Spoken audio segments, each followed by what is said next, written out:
on your club anniversary, Johan? Club of You Versailles. should be aware that the first day I was running this app, I ended up in this channel during a horrendous battle in between Charles and someone else. There were grenades bursting, and our friend was playing this "Let's Get Ready to Rumble," and I was like, "This is insane." I think it's Charles and Leon. Oh You were my like, god. Yes, this somebody is was accused of being a Chinese spy. I have no Yeah, idea. I don't remember. oh, that I remember Charles that and moment. Leon. That was Charles Leon and Leon. Charles. I remember that Yeah. moment very well. Yes, that was a let's get ready to rumble moment. And Johan, no doubt, was thinking, I have clearly left Scandinavia. I've left the Nordic Tech lunchroom, and I'm clearly no longer in the presence of Scandinavians. Yeah, shit was getting real at that moment. I remember it well. So we're going to jump through the news as we always do. I got the stream on. So Cal's live on stage, so it's going to be an extra special one today. And it's because there's a whole we're living through extra special times these recent days, are we not? This is truly historic happenings that we are living through at the moment, and it's one of those periods where decades happen in a matter of days. The amount of changes that Yeah, are you know what, Tyler? I was thinking about that today. There are these events. 9/11 was one of them for me. I was actually stuck in the middle of the U.S. And I had to drive all the way to Chicago. But there's a community you're with, right, at that point in time. And obviously, at that time, wasn't as online as it is now. But there's a community and a set of people you share that experience with, right? And this community, I'm sharing this experience with, like a lot of us are here. And I think oh that's so memorable, that's that's why right? you're back. That's why you're back. This is beautiful because we've had a lot of flight. We've logged a lot of flight hours together, and you do start to build up, this sibling like sensibility. And when things start getting strange, you have it. I think there's a human tendency to want to reach out to people that you feel kinship with and do a hive mind. There's a process because we are actually social animals at the end of the day, and we think Absolutely, socially. absolutely. And But that's as much as we think that process is only physical, and I'm starting to learn that you have connections. You may never meet people sometimes, but you know how they think. There's almost sibling rivalry, right? Like sibling kind of things that you do, and unless you share that experience with those people, so I get drawn back here. I listen on the yeah, streams because I'm on, in the car at different yeah. places, and but it's so special, and so yeah, absolutely. But with everything going on right now, with the gravity of what's happening in Ukraine, I can sense. I would too. I would need to, rather than listen to a live stream or a podcast, I want to be in the room and I want to talk through this with my tribe, for lack of a better word. I think there's, or my congregation, or whatever you pick your favorite noun that represents gathering, and I think it's a innate human need to do what we are doing these past few days with our tribe or community or congregation, or you're getting whatever you want to call it. Or club on Yep, Clubhouse. our club. Exactly right. Like So what we did actually during the difficult times with the passing of Chris. So yeah, Yeah, yeah, I think that was another moment, yeah, right? that was People one of got those just came moments. back. Yeah. And even like in the Clubhouse room on Ukraine, which initially was such a shocking news, but just being in that room and being able to talk through those emotions with everybody in the room had made such a difference. Otherwise, it was like a freezing, nightmarish moment. But all of a sudden, just being surrounded by your friend, where we are just discussing with each other, made it like tolerable somehow. So I'm just Yeah. overwhelmed with the power of this community. Or whether, I mean, we haven't met in life, in real life, but it's like you know each other so well. And when I come here in this space, like it's like my break from that room. But here I know, okay, I can nerd out, we can talk about tech, I can share new. So that's amazing. I'll tell you something though. Those of us who have had the pleasure of meeting in IRL in real life with people that we've initiatedly, met through Clubhouse, um, it's there's a May and I and Car. I do the monthly events in Stockholm, and May came from Amsterdam, and Carl came from London, and who else came to a whole bunch of people from around Sweden came. Ellen. The one, Ellen came Ellen from came from Norway. No. Norway, and we all went for dinner together. And there was 5 other Swedes who came from around Sweden down as well. And there was a whole group of us who are here in this room on a daily basis who got together in real life, and we had dinner together. And That was incredibly fun. It was so incredibly fun. What was so we all knew without even saying that it's almost like we have dinner every night. It felt like a continuation. There was no need to backtrack, and we didn't need to ask people. We didn't need to ask each other things separately from the way we conversate in this room. It was just an extension of this room, except we're there in person, and it felt incredibly natural in a really wonderful way. And it hasn't really. I think it's a nice. It's a pleasant surprise how natural it seems, because you feel so familiar with the person already. So anyway. And I would like to thank Paul Davidson for creating this app, because you started the social audio. And I know that you're going through difficult times with so much competition now, but there's a reason why we are still here. Yeah. Thank you, Paul. But you know what else is this Ukraine scenario?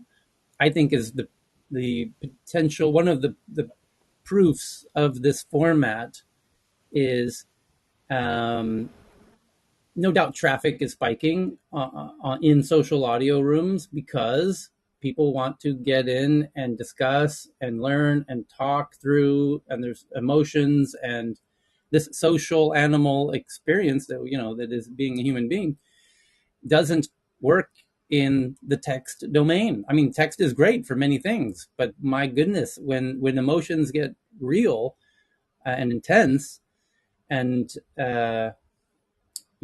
people are staying in these rooms, this whole Ukraine scenario is kind of bringing to light why social audio is. Can I add to that? Yeah, go ahead. Yeah. It's no, I just as I like to come in and listen to you guys take a different perspective, and it's so nice to have these different communities, as Aram and you guys have been saying. And just to build on your point, I mean, I legit didn't go out yesterday to see some friends because I wanted to come back and listen and talk and engage with the room that we've been running now for 2 weeks. And I posed a question to the room just arbitrarily because someone mentioned the word, and I was like, okay, so Putin is rational, but is he a psychopath? And then off we went for 2 hours, spirited, intense, but well-natured or good intended, spirited debate about psychology, individual leadership, politics, political psychology, all that sort of stuff, and it was amazing.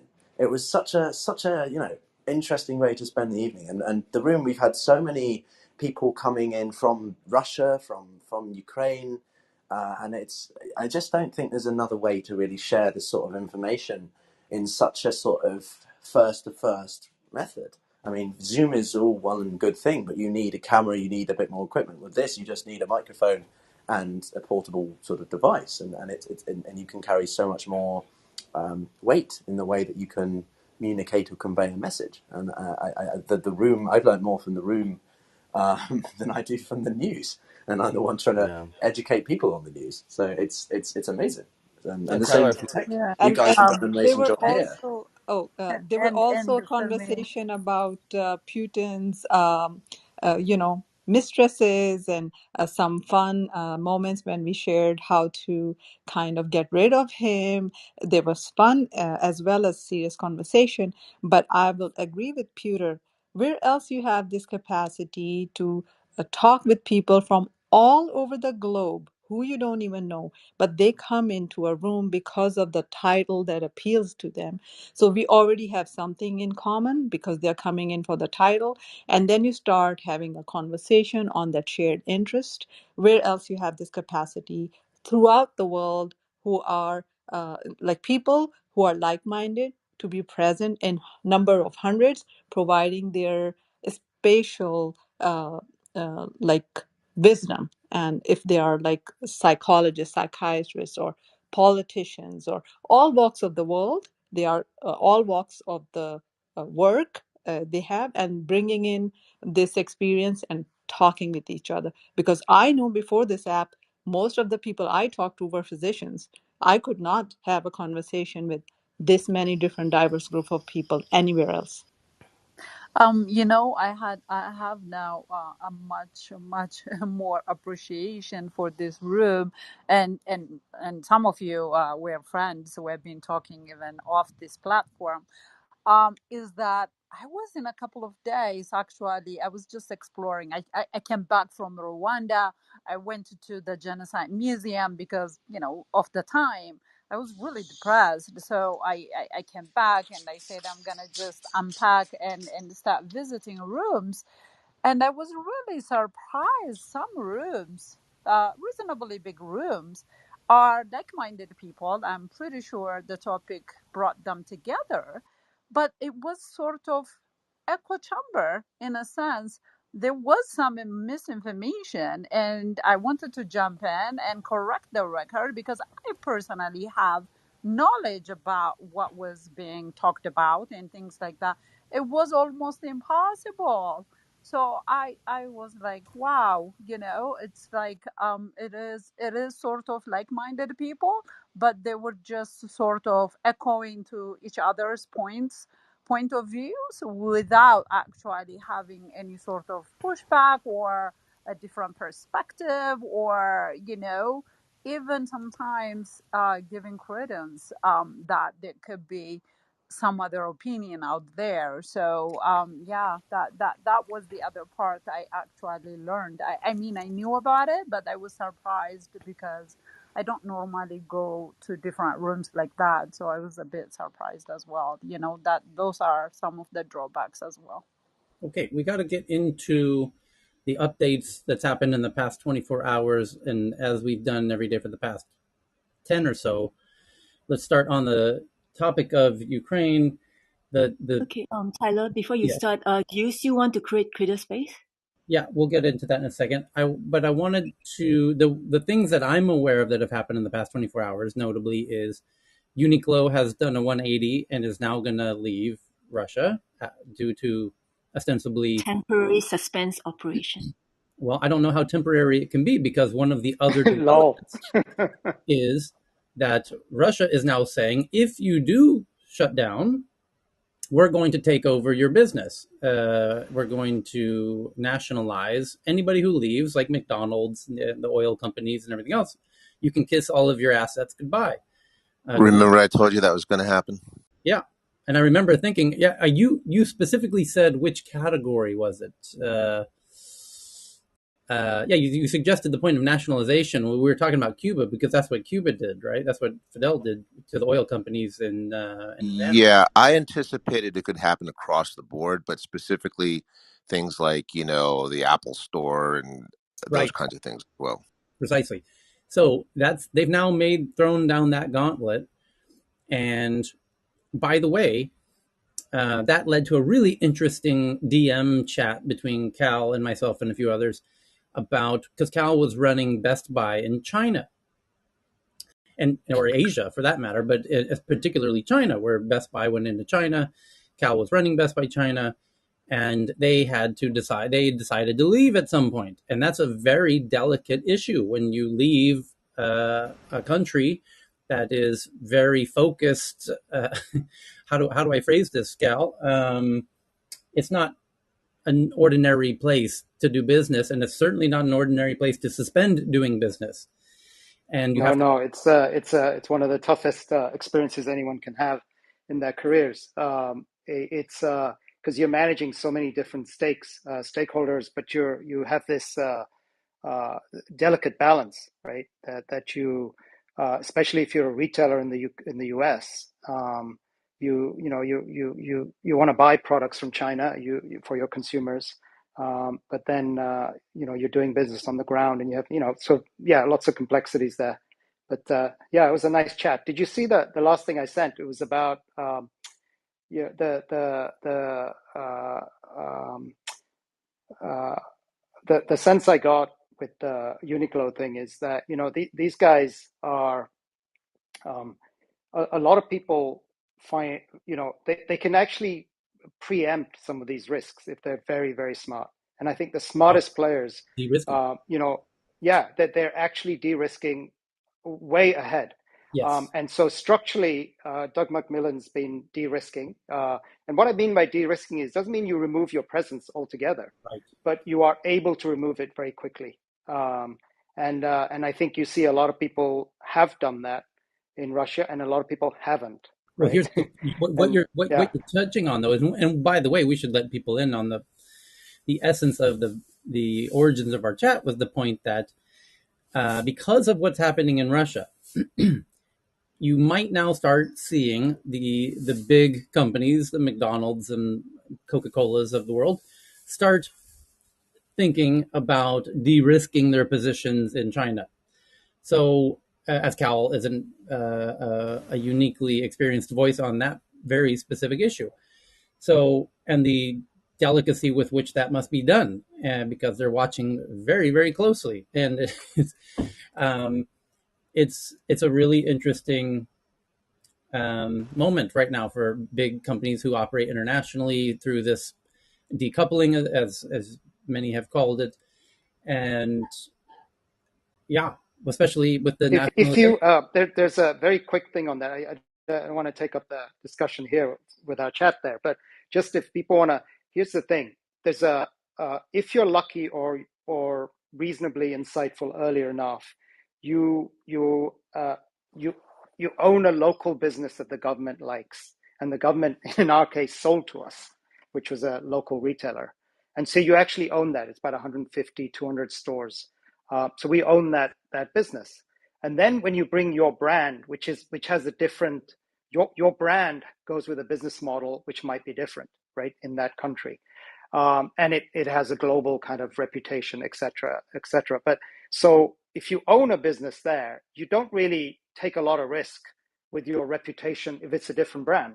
You might in the end say you got an investment in it, and then you have to sell your investment in it. But your brand is very important to you, right? So you could get consumers or employees in your US stores who have a point of view about what you're doing as a business and what you're doing in China, what you're doing in Russia, what you're doing in Turkey, which, by the way, is another country we exited. And so there are some smart ways you can do that, where you basically have a local business, you transfer your business to your local business, make sure employees are taken care of, because that's what good businesses care about. And trust me, there are good people and good business people out there that care about their employees, even though everyone's so cynical about business. And we did. And so a lot of people do that. And I'm assuming that the number of people have done that in Russia and made sure that their employees are taken care of in some form or another. And then they're kind of exiting their brand, which is under the reputational damage. But yeah, I'll just leave it up there for now. By the way, that was Well, the can I put in a word about Uniqlo and ask a question? Uniqlo to me was an online brand for years and years before it started with stores. Mhm. So Well, she's talking can about it internationally, because from a Japanese perspective, it's it started out as stores, in where Cheryl and I are Japanese in essence. So that comment to us is a little. It's an international perspective that it was an online thing, but I totally get your point, Francine. Keep going. okay, as an American, I Right. bought from Uniqlo would have stores or who ever have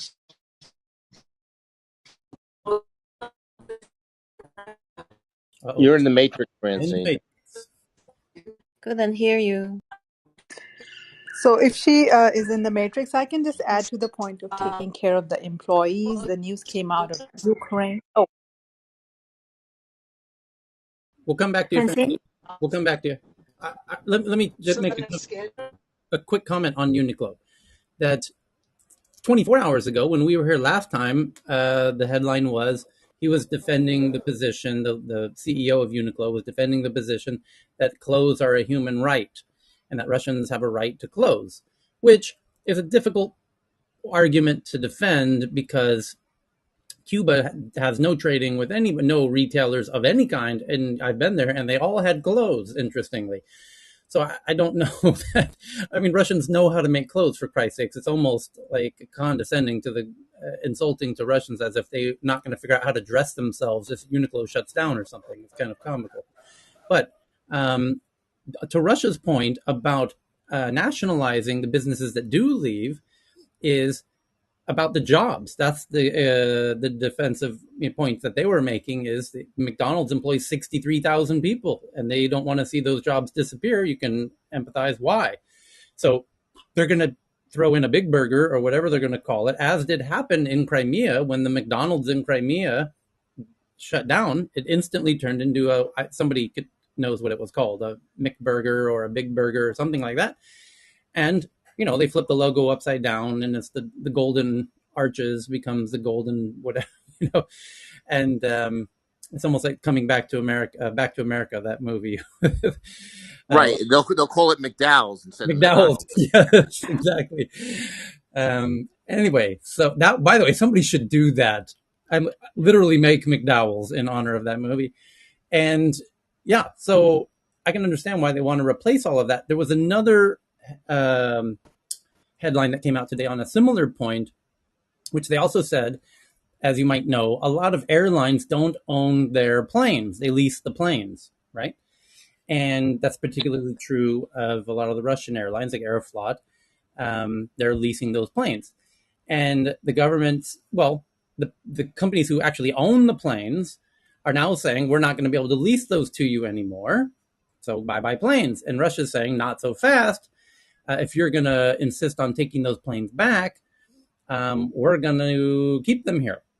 And we're going to pass a law here that says they can stay here and the airlines can keep them here because we want to keep those flights going. Of course, this would only apply domestically, because if you fly the plane internationally and you arrive in Amsterdam, they're going to take the plane back because they're going to know you're going to Amsterdam and they're going to meet you there. You're going to have a nice red carpet treatment when you arrive there. So this is clearly, obviously, for domestic flights. However, I don't know that they thought this one through thoroughly, because planes that are leased, and Ben, please correct me if I'm wrong, but from what I understand, leased planes, large planes to a larger degree, just like cars, are becoming more and more dependent on software that can be programmed in the operating systems, especially if these are leased vehicles or aircraft, to no longer be accessible in the event that payments aren't cleared, much like your Spotify account. If you stop paying for your Spotify account, it stops working. So additionally, aside from the software lockout potential, you also have the hardware, which is the parts to maintain aircraft. And this, unlike cars, which need from time to time parts, planes need parts quite regularly. And if the manufacturer is not providing them to you, you're going to have a very difficult time keeping that craft in the air. So I don't know that they thought this. By the way, there's also the repair manuals to put those parts into the planes, which, by the way, they kind of keep in a DRM, digital rights management type of scheme, where they can lock you out from even having the manuals to do the parts and the repairs. So Tyler, can I answer some of that for you, because I know something about this? Please do. Yeah. I don't know absolutely whether there's software built into these planes to turn them off if you don't make the lease payment, but I would actually doubt it that actually exists for a number of reasons. It's very different than a car situation. But in terms of the ability to maintain the planes, all they would need to do, I'm not saying it's easy, and there are going to be certain countries, as we know, that are going to be cooperative with Russia. So even if they don't have maintenance facilities in Russia and parts in Russia, they could probably fly it to some, friendly country, maybe China or somewhere else, okay, that knows how to maintain the planes. I mean, even in this country, sometimes you have carriers that have their planes maintained by their competitors. Okay, it happens. Yeah. So yeah, so I think long term you may have some issues, but yeah, for in the short term, the biggest issue is they're not going to be able to fly many places without having the planes confiscated. By the way, on an interesting side note related to that, Crystal Cruise Lines just went bankrupt. Not that like a couple of weeks ago, and their ships were going to be seized, okay, because they're secured lenders on those, right?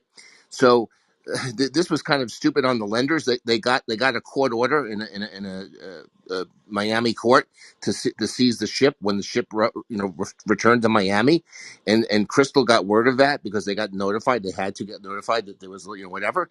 Okay, so they turned the ship around in mid seas and they headed back to the Bahamas.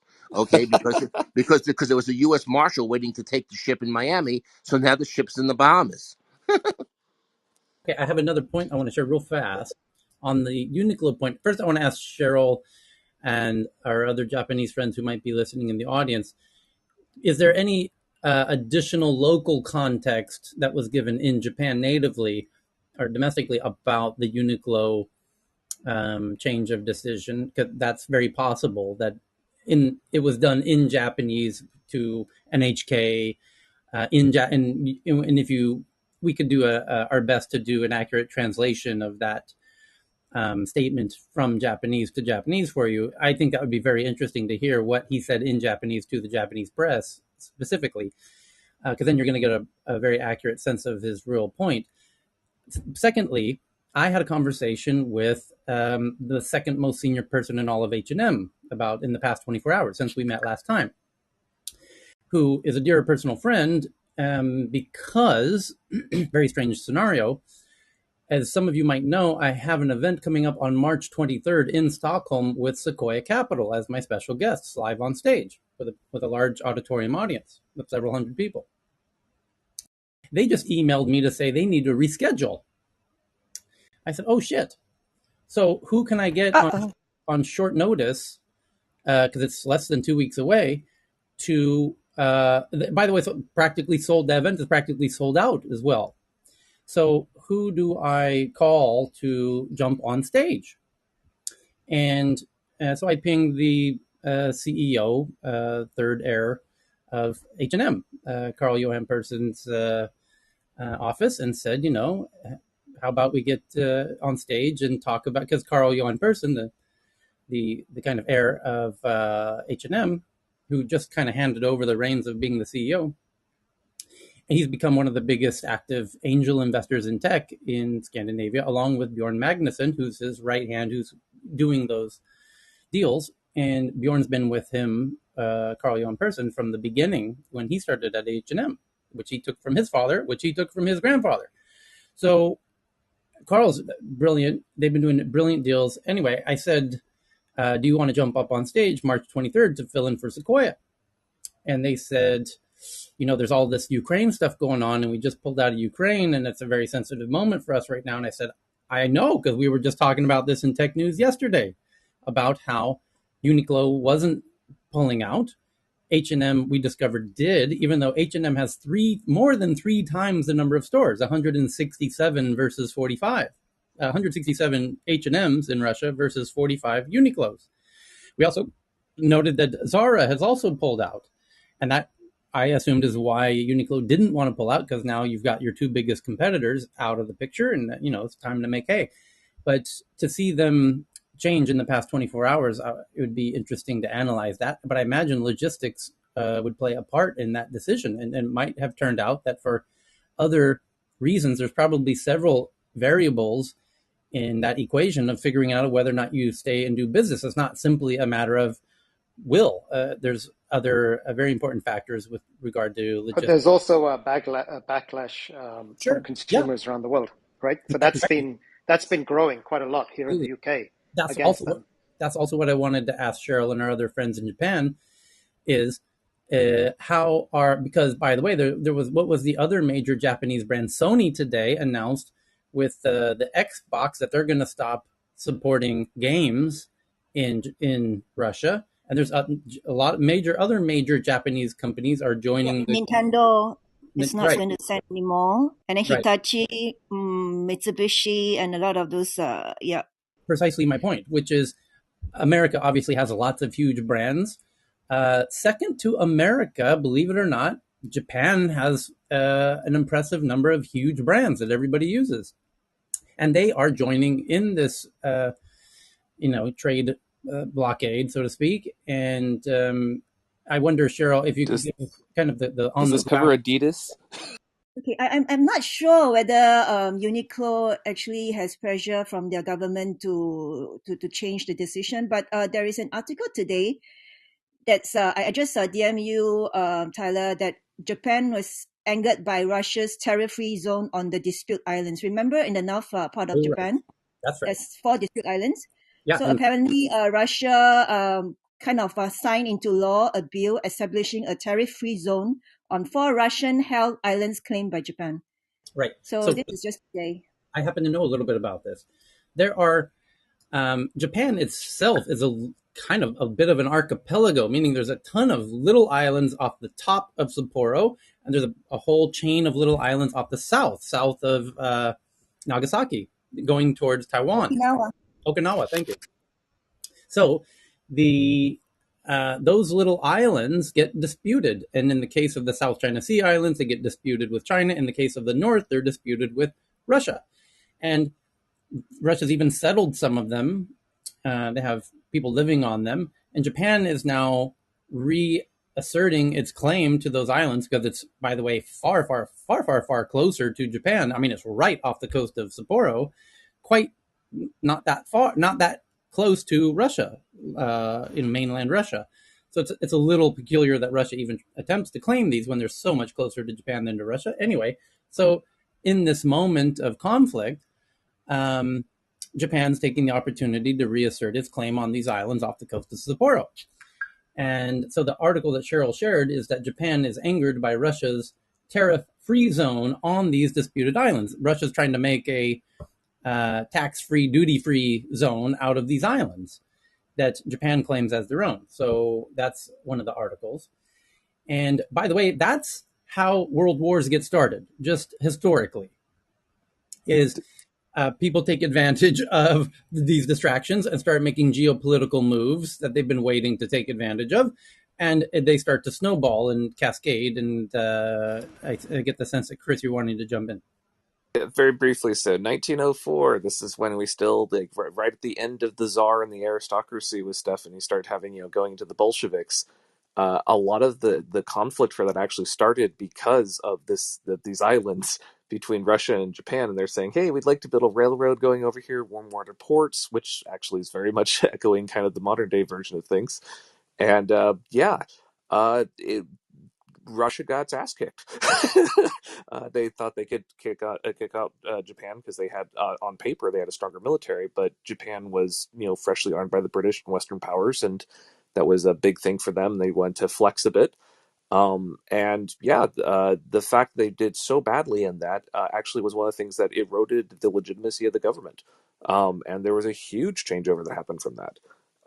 You continue to see versions of this actually going back and forth a number of times, but we're kind of, the history doesn't it doesn't entirely repeat, but it does rhyme, and you're seeing versions of these old disputes coming back to light Yeah, but because Chris is dealing with nuclear powers. It's completely different. The the decisions you have to make. I mean, Russia's in a very different country now. And I was actually going to make the point with these disputed islands, either it's from Russia or China, in that part of the world. I mean, so the Philippines had a dispute with China. They went to an international tribunal, right? The Philippines won, and China said, we're just ignoring it. So unless you want to fight a war with China, there's no way to enforce an international tribunal's, ruling. And by the way, and one of the things that these countries will point to, and then this is more of a minor thing. It wasn't over land, but the United States lost a WTO ruling on offshore gambling against Costa Rica. I think it was Costa Rica, or one of the countries down there. And the United States said we're just ignoring it. And even though there are sanctions that are available through the WTO, no country wants to take on the United States. So Costa Rica basically won a case before the WTO and had no enforcement mechanism. So that's the problem when you're up against these really big countries, including the United States. There's really no enforcement mechanism if the countries don't want to voluntarily comply. Okay, I need to push back just a little bit. Go back to the nukes change everything.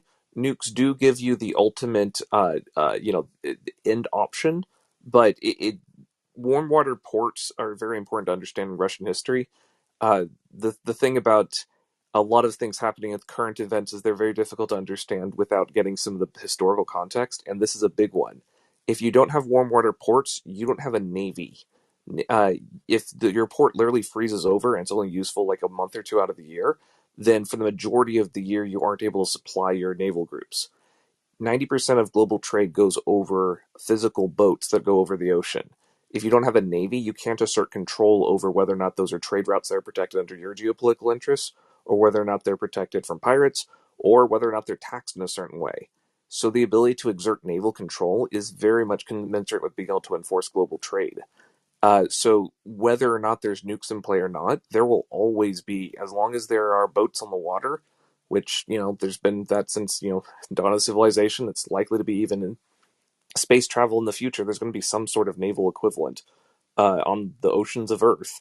There will be a desire in this area for warm water ports. It's the same way why a lot of cities that are on bays for main river outlets will always have some sort of urban population nearby them, because having protected bays is huge for naval stuff. Anyways, yeah, that's why I want a little pushback. This is Rob. David, spot on. The other thing about those art islands, and there's a big long one, I can't think of the name now. I think it's called Shukinlin or something like that, that was split between Japan and Russia for a long time, is still under dispute too, beyond the Kuril Islands. As global warming continues, places that were once cold and year round frozen are opening up, which makes those islands in that area up there even more strategic as Russia, China, and other places try to look for other alternatives for shipping routes. Also, as it warms up, Siberia goes from an Arctic frozen tundra with low population density to China looking to the north and going, "Ooh, we could get some great farmland there," and Russia's going, "No, we've held on to this for too long. We don't want you to have that." And so, the currently Russia and China being best buddies, it's a complicated, like more of a frenemy kind of relationship. It's more complex than that, but that's one of the geopolitical tensions.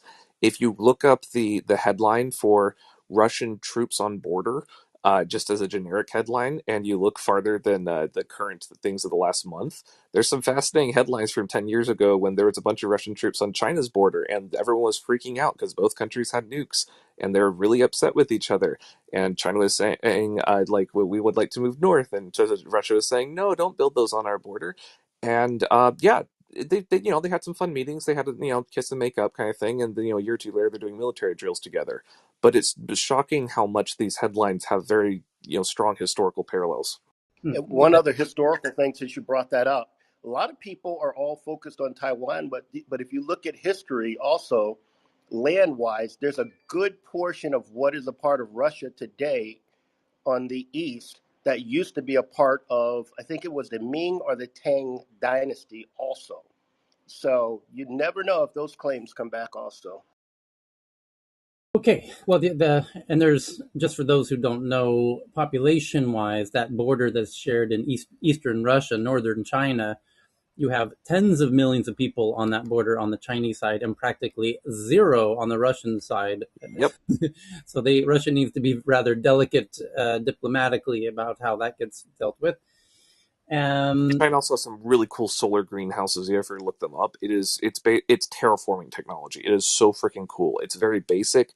It's stacked earth with some like the lowest cost materials, polymers. But what it does is it allows you to take barren land that has no soil and make it able to do massive quantities of food production in very cold environments.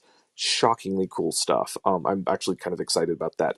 Maybe less excited about major countries going to war over it, but it's really cool technology. So one of the elephants in the room is in this Russia, West, Ukraine scenario is China. And in this next headline from the BBC kind of illustrates this perfectly. And thank you to Jeff G for finding this. I'm retweeting it right now to the Tech News Twitter account at TNATW. It says Huawei board members resign over silence on Ukraine. The two directors on Huawei's board are unhappy about Huawei's failure to quickly condemn Russia's invasion. The BBC understands Sir Andrew Kahn and Sir Ken Olisa felt Huawei's failure to condemn the Russian invasion had made their possessions untenable. Huawei UK thanked both men for their invaluable guidance. Asked by BBC News if Huawei would continue to do business with Russia, the company said, "We're not commenting any further." But of course they are. This is a golden opportunity for them. So, A protected market we can sell to? yeah. By the way, all of the tech companies that just left Russia, Huawei is thinking which 10 of these do we want to clone first? But still, the Chinese government stands on this Russian-Chinese relationship. Otherwise, they won't need to make an example of this. Yeah. Another more or less covered headline that happened this is like 6-8 months ago and is kind of important, is Russia agreed to sign a military contract with China for their future military supplies as one of their primary providers. And that's huge because when a country relies on an external country for their military weapons, especially Soviets, because like Russia's when it was before the Soviet Union fell, that was one of their main ways they exerted foreign policy was by we're pushing arms around the world.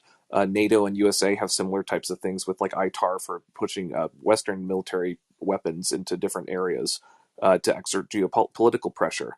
But one of the reasons why this is significant is just it might be a little bit of hyperbole to say this, but this might be the last war that Russian fights with Russian-made weapons. You're seeing how well they're holding up.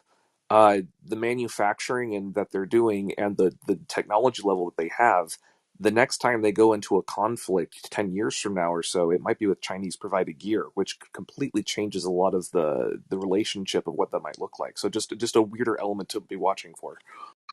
And if you didn't know, a number of their engines and turbines for their military equipment, whether tanks and planes, and also turbines and things like that for their ships, were actually made in the Ukraine.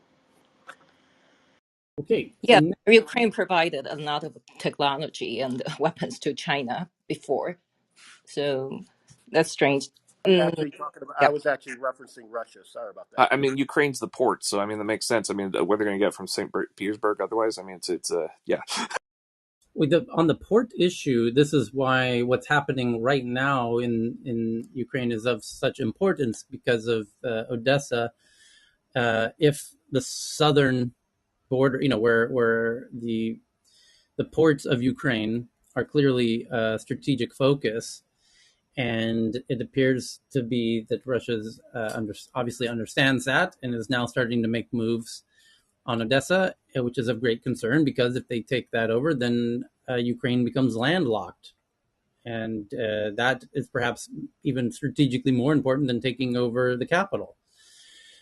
I don't know why we don't use like Project Plowshare, like nuclear canals. It'd take you less than a month, and you can drill a canal across a continent. I mean, we have the technology to do so. It completely changed these trade routes and reasons for invading countries and such. But it's always considered like a mad science thing rather than as a serious way that we have as humanity for changing the relationship between nation states. Even though we always use these things as like scary things to kill each other with or threaten each other with, rather than looking at what the civil engineering projects we could do. This is a peaceful use of nuclear explosions that can actually be very useful, changing your canal and trade routes for the ports. So the next In article. any case, can I add a comment here about Odessa and Istanbul? Isn't it possible to blockade at Istanbul? There's nowhere to go if you can't get out at Istanbul, is there? Currently, Istanbul is saying they're not going to allow any kind of military vessels to pass through the Bosphorus, but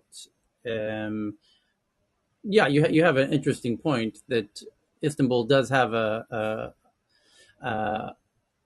card to play in the everything that happens in the Black Sea. One of the reasons why USA is willing to overlook whenever Erdogan or whatever has like some domestic things or beats up journalists in DC or anything else, anything that will make Turkey happy, we position. The United States has a significant nuclear weapons stockpile in Turkey. This is one of the things that's one of the asymmetries of the Cold War was when we put nukes in Turkey. Russia went is like, well, okay, well, it's only logical that we put it into Cuba, and then Yeah, everyone no, the freaked the Cuban fuck Missile out Crisis. about that. Yeah, but that was the Right, secret settlement in the back that ended that. right. Yeah. Right, but the reason why that's relevant is the Turkey side being armed with nukes and having that on a military basis for USA on behalf, that changes the balance of that specifically for that port, for being able to say the Bosphorus is going one way or the other. Now, Turkey is an independent country; they have their own laws and rulers and other parts like that. But who's friendly with who does affect whether or not you're going to invade a country or not. Well, Turkey also has to be very careful because, as we're talking Very careful. self-determination here, also is Russia could back the Kurds. And keep in mind, the Kurds are in Syria, Turkey, and Iran and Iraq. And that's been a huge problem, the PKK and everything. That's been a huge problem for Turkey. So everybody has to step lightly because this could expand pretty quickly. By the way, Tyler, I there's just read a an article that the foreign minister of Ukraine and Russian is to meet in. They are going to meet in Turkey for a discussion. And besides, I think within this week, there are quite many world leaders meeting, as in visiting Turkey for official trip as well, including Israel, German, and possibly USA. Okay, I have an article Sounds related. like a party. Yeah, but there's nearly endless meetings between the Ukraine and Russia, and generally Russia's the one suggesting these. And it's many have pointed out that this is part of Putin's playbook, is to use the diplomatic process as a false hope for ceasefires, which he doesn't seem to be so eager to honor, as evidenced with the maternity hospital that was that bombing took place during what was ostensibly meant to be a ceasefire. The article that I have right now from Reuters says live, like it's on Reuters Twitter account. It came out 3 minutes ago. That Russia and Ukraine foreign ministers met in the Turkish city of Antalya today, minutes ago. Though no agreement to end hostilities was reached. The talks are the highest level so far between the two countries because it's the two foreign ministers. And meanwhile, the bombing of a maternity hospital by Russian forces in the city of Mariupol on Wednesday continues to spark international outrage. But some have pointed out how Aleppo or how Syria went down, how the Chechnya went down. Part of Putin's playbook is to continuously say, "Oh, well, let's continue to meet and talk, and let's arrange a ceasefire," and but with false sincerity, and it's a distraction essentially. So yeah, it keeps people unfocused. So anyway, I mean, I hate to sound cynical on that point, but it's just, let's look at the history books on that one and kind of keep a sober perspective on what's really happening there. The next one is, there's a bunch of really interesting headlines that dance around the periphery of what's happening from a technological perspective with Ukraine and Russia, like this one that BB found from the Washington Post, that internet experts suggest ways to selectively block Russian military and propaganda sites. And these are like the system administrators. You know, they're kind of like the wizards of the Dungeons and Dragons, and you know, in this whole space where they have these magical powers of dealing with the pipes of the internet. This is very dangerous. There's a lot of potential backlash for doing this. Right. So the Washington Post headline says, internet experts suggest ways to selectively block Russian military and propaganda sites. The proposal is seen as a way to avoid blanket restrictions that would affect web access for average Russians. Right? So it's ostensibly well-intended on the face, which is, oh, well, how can we punish the military of Russia but not punish the citizens of Russia on the face of it? But things are rarely what they seem on the face anyways. You know, China firewall makes a lot more sense now when it's going to be used for nationalistic stuff. When they were saying it, they say we don't have control over this, and everyone is saying no, it's a free and open internet. It's totally neutral. It's we're all playing by the same rules. It's all the thing. Uh, if you get into a geopolitical conflict, and this is a power that the West has, this is something that was when we originally were connecting everything together, we said we weren't going to use it this way. So it's important to recognize that, oh well, we'll only use it this way this one time for this one thing. Once this becomes standard operational procedure, this is going the level that you're going to have to invoke. Well, it's like, well, Russia invade Ukraine. Obviously, that's a huge thing.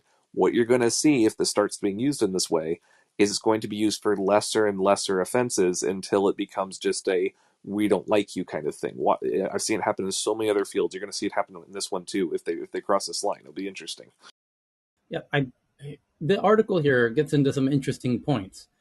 And I assumed before reading it, as I just did, that we want to make sure that we're not limiting average Russians, access to the internet, because ideally we would love them to have access to what's happening from a news perspective internationally. And that might be why Twitter came up with their own workaround to the block that Russia's imposing on Twitter, because Russia doesn't want Twitter operating in Russia at the moment, because they don't want regular people actually knowing what's going on. So I imagine that's what's taken into account as well, and it seems like it is. So it says 35 internet experts on Thursday proposed creating an international committee that could impose targeted sanctions against Russian military and propaganda websites without knocking ordinary civilian sites offline. The proposal comes at a time when growing isolation for Russia and a push by Ukrainian officials to impose broad sanctions against the country's websites, further disconnecting Russia from the global internet. Thursday's proposal, made in an open letter signed by politicians, internet activists, networking experts, security researchers, and others, opposes disconnecting all Russian websites as dangerously broad and likely to impede the ability of ordinary Russians to navigate the internet. The signatories particularly worry about depriving Russians of news and information at a time when the government of President Vladimir Putin has almost totally choked off the nation's free press. Quote, our principal concern is that the internet not be used as a weapon against civilian populations, says Bill Woodcook, executive director of Packet Clearinghouse and the organizer of Thursday's open letter. The letter suggests technical approaches to quarantine some Russian sites from easy online access while not affecting websites for most business and routine government services such as schools and hospitals. Okay, there's a related article that I just pinned to the top of the Clubhouse room from the BBC that says Russia-Ukraine, is the internet on the verge of a breakup? The world, both physical and digital, finds itself in unprecedented times. As the conflict in Ukraine rages, corporate giants such as Meta, Google, and Apple, who have always framed themselves as neutral tech firms, are now pinning their political colors to the mast, banning products in Russia in response to its invasion. Meanwhile, the internet itself is changing for Russian users, with Twitter and Facebook blocked, TikTok not allowing Russian users to post, and the police reportedly stopping people in the streets to look at what they're viewing on their phones. Now there are questions about whether the conflict may not just alter the world's geography, but fundamentally change the nature of the global internet. Should Russia be cut off from the internet, is the next part of this article. That's what it says. The Ukrainian government has singled out individual tech firms to ask them to ban services in Russia, and the list of tech firms refusing to do business or sell products there is growing by the day. And indeed, we've been reading those headlines every day for the past week, where you have two of the five biggest internet pipe providers have backed out. And this is going to severely impact the Russian internet as it is.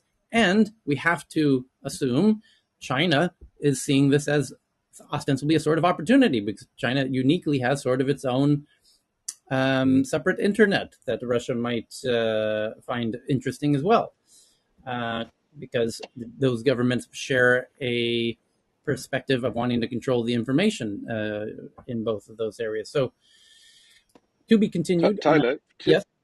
Yeah, Tyler, 2 seconds. Read my DM on Twitter. Okay. It's related to this question. Mm-hmm. This also means protectionism de facto, because it means that, well, you can have Facebook and Twitter and your local thing, but come on, is it that hard to create a messaging service? Is it that hard to spin up a website for people? The ability to actually spin up a local homegrown version that's more friendly to your government's policies, etc., that's going to very likely happen. So it's going to start off for political reasons, but it will eventually end up becoming an economic thing of we have domestic versions of this that suit us just fine. So that will be immediately very painful, but over the long term, this actually might end up being a benefit for them. Yes, every regular tech newser knows all too well how the Indian explosion of unicorns in 2021, around 46, if I remember correctly. That's nearly one a week, and they're on track to have more than one a week this year in 2022. And many of those are domestic replacements of Chinese apps that were banned at the beginning of 2021. So you have an absolute explosion of Indian unicorns happening due to the vacuum that was left and beautifully filled right on time by the domestic internet Indian companies, which, by the way, the government couldn't be happier about to support. And you could imagine a very similar scenario unfolding in Russia, where they are going to replace all of the, or the Chinese companies would eagerly replace any of the Western or European internet companies that are now backing out. It's a tremendous opportunity that the Kremlin is probably not at all worried about, that they could have their own. Diversify their economy away from oil? Why not? Sure. Yeah, exactly right. So, two other interesting articles that touch on the tech sides of this issue. One is from the UK in the Register. It says, "Where are the serious Russian cyber attacks?" It says, Hermetic Whisper and Isaac Wiper are bad, but they're not that bad. And it goes into, we all assumed, and Putin did threaten to retaliate due to these economic sanctions that are happening in Russia and we have to assume that he's referring to a cyber attack of some kind. And yet there have been some sort of minor outages quite broadly recently. Is that it? Is that what we're talking about? Was Russia behind those? Spotify was down a bit lately.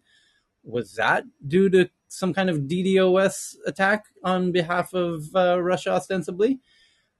If so, call us underwhelmed. This is kind of a nothing burger, and there's reason to believe that this threat of Russian cyber attacks is turning out to be less than imagined, because the Ukraine itself is weathering the attacks surprisingly well. And of course, Russia would, of course, be doing what they can to take down Ukraine's tech abilities. And if you missed our tech news gathering yesterday, you missed a humdinger of an article that I believe Bibi found, or no, was it Thomas Tong? Thomas Tong. Right. Thank you, Bibi. Thomas found an amazing article. Somebody can remind me which publication it was from, about the secret meetings of the American strategic defense came to Ukraine in October. October. Let that word ring in your head. I'll explain why. They came to the American sent strategic defense cyber experts to Ukraine in October to find, very specifically, the sources say they were very focused, specifically to find hidden malware from Russia embedded in Ukrainian networks, to remove it. And they seemed to know exactly what they were looking for. And the question is, did they remove it? Because it's been imagined for quite some time that Russia and others have been, for years, if not more than decades, penetrating the U.S. infrastructure, digital infrastructure, to leave dormant malwares that they would then take advantage of on a rainy day, such as now, as a retaliation for economic sanctions. Yet, we're not really seeing them. Maybe we've managed to discover where the bugs were hidden and remove them preemptively, and went to Ukraine knowing that they would be the victim of them as well and remove them. Now, this is where shit gets really, really weird, because, as I said, even before the attacks started, I did say I believe America is provoking, and I don't, I give no forgiveness to Putin for anything that's happening. What I'm suggesting is that America would love nothing more than to see Putin in the quagmire that he now finds himself in, and would love to see all of these sanctions happening. This is kind of, a long-held fantasy of America, to watch Russia stumble in this type of a scenario. So, and we always knew we could cajole him into such a scenario simply by whispering NATO 10 times fast. So, how is it possible, or why is it that we went to Ukraine in October before the troops were even congregating on the border of Ukraine? We don't give a shit about America has never cared one bit about Ukraine. Why are we over there preemptively removing dormant malwares on their internet unless we knew that they were going to become the receivers of intense malware DDoS attacks in the very near future due to perhaps America's own strategies? Tyler, Call, so I call push back me on the crazy. America's not giving a shit about Ukraine. Slight pushback. July 2019, we kind of had an impeachment trial for a president over this one, about $400 million of military aid to Ukraine that was held up for a little bit for some little proceedings behind the closed doors, which we Yes, clearly impeached the president one time for it. The second time was the one that got all the attention with the January 5th stuff, but but first you're time was proving the actually point. around this. But in that case, you're proving the point that we don't care about Ukraine. We were willing to withhold weapons, ostensibly to the benefit of Russia. Did you remember when we had a Secretary of State in an interview that is actually taped in public that basically said to the reporter, Americans have no idea where Ukraine was and they don't give a S about it. And this was back in 2019 or early 2020.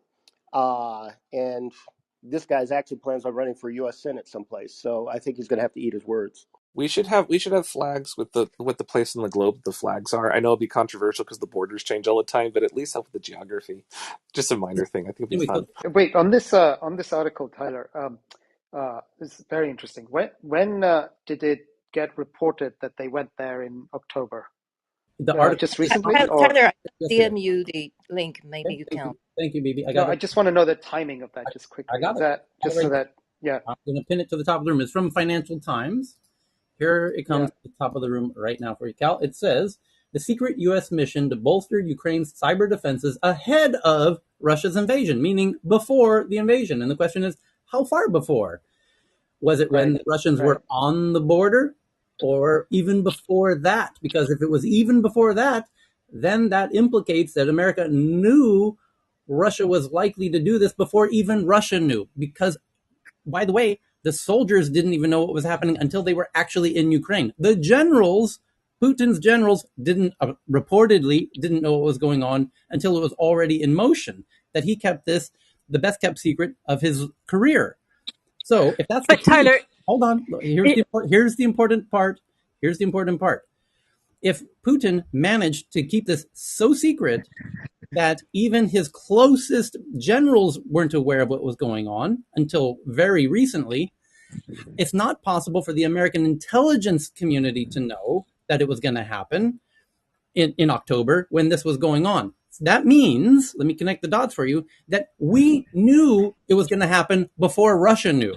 How could we have known that Russia was going to attack Ukraine before Russia did? Because we knew we were going to cajole them to attack Ukraine by whispering NATO, NATO, NATO 20 times quickly.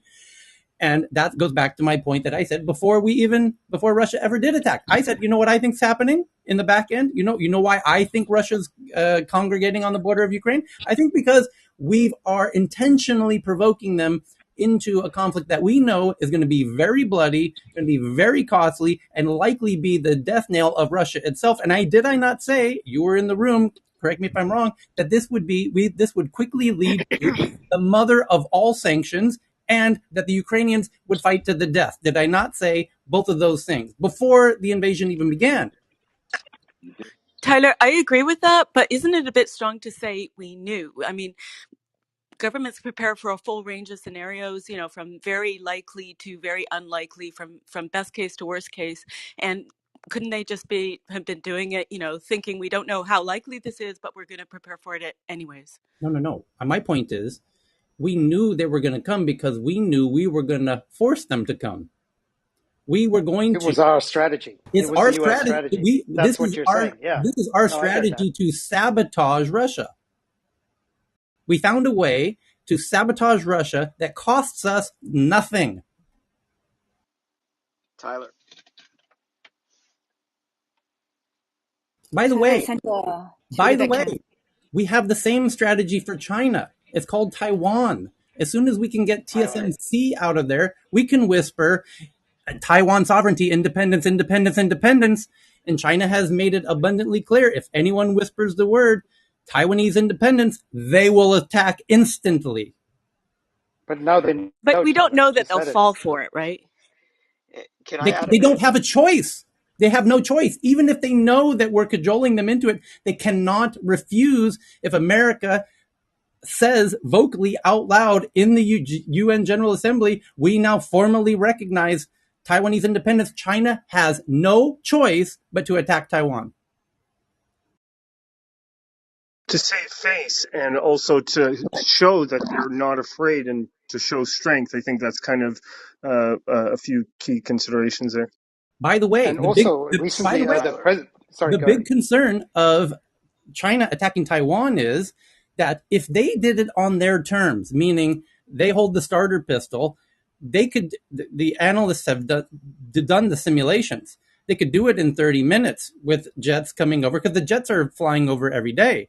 So the jets are already on top of Taiwan and nobody's ringing any alarms anymore. So the jets are already above it and nobody is ringing alarms. So you can imagine how quickly they could carpet bomb the place in a heartbeat and have the amphibious vehicles already locked and loaded and the fishing boats to come over the straits. It's only 120 plus kilometers. They could be there in less than an hour. America wouldn't even be hearing about it until the boots were already on the ground, hundreds of thousands. So it would be very, very difficult for America to be effective in the first 24 hours of that campaign. My point is, if we start shoot the starter pistol and by announcing the independence, of course we would do that with our defenses already there in between Taiwan and China in the strait. So, yet they would have to now deal with it with us there or in a more strategic location. And would we not then choose, if we could choose, when China has to go through this very uncomfortable scenario, when in a time when their main military ally, which is Russia, is hamstrung in some other quagmire, and when China is going through a housing bubble collapse and COVID for the first time, both of which are happening this week. So I'm telling people be very careful about how this China dynamic plays into the Russian-Ukraine drama, because it's a unique opportunity to when you have the whole West already reflexing to boycott and ban aggressors. What's You just banned Russia? Why wouldn't you ban China for doing the same thing in Taiwan? Obviously, it's the response for some people is going to be, well, the financial opportunity is too big. It's like, well, you're morally compromised. You already did it in one case, So it's Tyler, there's no way the United States is going to do what you suggest. And I think I backchanneled you the other day. I make agree an with you argument that for that. in a theoretical sense, this would be the opportune time if we ever wanted to make that decision. But we're not going to do it because one of the worst mistakes in history in military history and throughout all history is opening up a two-front war when you don't need to. So I mean, We're not fighting Biden would be either of them. pillared. Okay, Yeah, absolutely pillared if he engendered a problem with China right now that is not an immediate problem and creates this. I mean, that would not be seen well in this Ben, country. It would Ben, probably not be a great decision. nobody's accusing China. Nobody's accusing America of doing what we're doing in Ukraine, and nobody would accuse America of the Taiwan scenario that I'm proposing if done The quote way unquote the way that correctly. Tyler's laying it out, the way you're laying it out, here's what I'm understanding. Like this would not even look like anything that the U.S. did. Like Correct. it's just it would be an act that He, China he, President Xi has just made himself one of the 3 or 4 key people in history. And I was reading his speech. A friend of mine had sent me a translated version. And literally, a big piece of it is reunifying Taiwan, right? So at some point, that's going to make sense. But if you're in a situation as the way you played it out, Tyler, and you feel like there's no other option, but this is the time to do it. Nobody's going to, other than people listening to this room, might go back and say, "Oh, yeah, Tyler said that." But other than that, it's not out there in the world that this scenario would happen, as you My said, as in Ukraine too. let me recalibrate. My point is that we need not only whisper that we would recognize there are international back channels that we can make. Whisper's not a formal declaration. So I thought We you don't, said fair enough. We need not do a formal declaration. All that would need to be happen is convince the China side that leak out. We could give them the impression that they tapped into some secret communications that next week we are going to recognize. That's all that needs to be done, and the rest of the world never saw that communique. So And you're right, because whispers create momentum to the paranoid. Yeah, but Xi can't risk Tyler, what about? us recognizing it. He would have to preemptively move. Sorry, go ahead. No, I was just gonna say, Tyler. So I like this scenario, but what about a third Matt, party? your mic is not working properly. Hold on. Can you hear me now? A little bit better, yeah. Can you? Okay. So what happens if somebody else comes in, third, fourth, or fifth party, NATO, Article 5 comes in, and then we all get pulled into a world war? What about that scenario? I think we're very carefully. I think we're very carefully avoiding that scenario, and of course, we would try and do the same in the Taiwan example as well. I think the strategy is by these by proxy wars that we don't no longer have to commit to other than with intelligence and resources, but we manage to stay kind of out of. Yeah, Tyler, Tyler, that was that. It's called geoeconomics as opposed to geopolitics, and that was a coined term, I believe, by Wechat in the '90s. That basically the big boys won't engage each other directly. But one more thing, Cheryl, thank you for pinning this podcast up. Tyler, when you have time this weekend, listen to that podcast. It's 2 hours long, but he condenses everything that happened. The United States pushing Russia from the fall of the Soviet Union to the invasion. And when you just listen to this summary, and full disclosure, it's neither to left or right, it's a libertarian's take, but oh my God, it is just incredible. It's disgusting. I mean, it is absolutely disgusting. And it gives you historical, documented. I mean, you can go back and trace everything that he says, that what he's saying is true. And it gives a lot of weight to your thesis here. Are you talking about a Peter Zeihan, his recent one? No. This is libertarian Tom Woods, and he had another libertarian. I can't remember his name right now. And he came and he basically, the podcast is just this guy summarizing the timeline of everything that U.S. foreign policy has done vis-a-vis Russia with regards to pushing NATO down their throat from the moment the fall of the Soviet Union, when George H.W. Bush promised that we would not expand NATO. He promised. Margaret Thatcher was behind it. Germany was behind it. France was behind it. They all promised. And then of course, George H.W. Bush didn't get reelected, and in comes Clinton. And Clinton just proceeds to break every one of those promises. And every president since then has done the same thing. And of course, Yeltsin was, Yeltsin was Yeltsin. And then, Putin comes in, and Russia's still too weak. But he kept drawing these lines and saying, no more, no more. And we just kept pushing.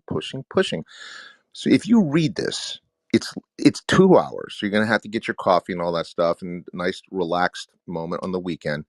But you'll end the podcast, 2 hour podcast, saying, my God, this is overwhelming. But it really puts things in perspective, because Americans, like you properly said, or somebody said, we don't know geography, and we also don't like history.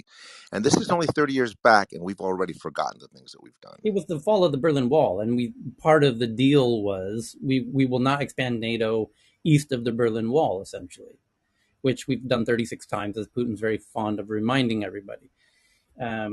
So anyway, did I pin the article? Oh, that's the one at the top of the room. There it is. Yeah, I sent it to Cheryl, and she pinned it for me. Okay, perfect. So Cal, 1 second. I was addressing Cal's point. Yeah, I saw that. I saw the article. I got it. Yeah, okay. The FT one. Yeah. Okay, the Financial Times one. The next related articles from Wired, and thank you to whoever sent this one in. It says online sleuths are using face recognition to ID Russian soldiers. Let me pin this one, and we should. debating whether we should ping our friend Charles from Clearview, because this is their jam as America's biggest facial recognition company. No doubt he'll have some shocking things to reveal about this, which I can perhaps better do directly through chats as we do. On March 1st. Tyler, yes. you know that they use it to actually identify dead soldiers and contact their family? Oh, interesting. Chechnya's leader, Kadyrov, posted a short video on Telegram in which a cheering bearded soldier stood before a line of tanks clinking down a road under an overcast sky. In an accompanying post, Kadyrov assured Ukrainians that the Russian army doesn't hurt civilians and that Vladimir Putin wants their country to determine its own fate. In France, the CEO of a law enforcement and military training company called Tactical Systems took a screenshot of the soldier's face and got to work. Within an hour, using facial recognition services available to anyone online, he identified, by the way, that would be PimEyes, which is Russian, ironically. Russia has its own facial recognition system called PimEyes, which anyone can go to and upload any photo of anybody, and it will tell you who it is, by the way. So that's the one that's most publicly available, because Clearview from the US, which is Charles's company, is not publicly available. It's only available to government agencies. And then you have AnyVision from Israel. You have SenseTime from China. And Japan's using, is it NCR, Cheryl? I believe so. Anyway, in France, Yes. yeah. Oh, you mean the NEC, I think. NEC, thank you. Within about an hour, using facial recognition services available to anyone online, that would be PimEyes from Russia, he identified the soldier was likely someone named Hussein Mezadov, a Chechen commander close to Kadyrov, involved in Russia's assault on Ukraine, and found his Instagram account. Quote, just having access to a computer and internet, you can basically be like an intelligence agency from a film, says the CEO, who asked to be identified as YC to avoid potential repercussions for his sleuthing. Tactical Systems clients list includes the French Armed Forces, and it offers training in open source intelligence gathering. Russia's assault on Ukraine, a conflict between the two internet-savvy nations in a place with good cellular coverage, offers rich pickings for open source intelligence, or OSINT, compiling a cross-reference public source, blah, blah, blah, blah, blah. So it's a... it talks about how facial recognition is being implemented and utilized in the Russian invasion of Ukraine. And no doubt. Yeah, no doubt it is. So that's the Wired article. Thank you to whoever sent in that one.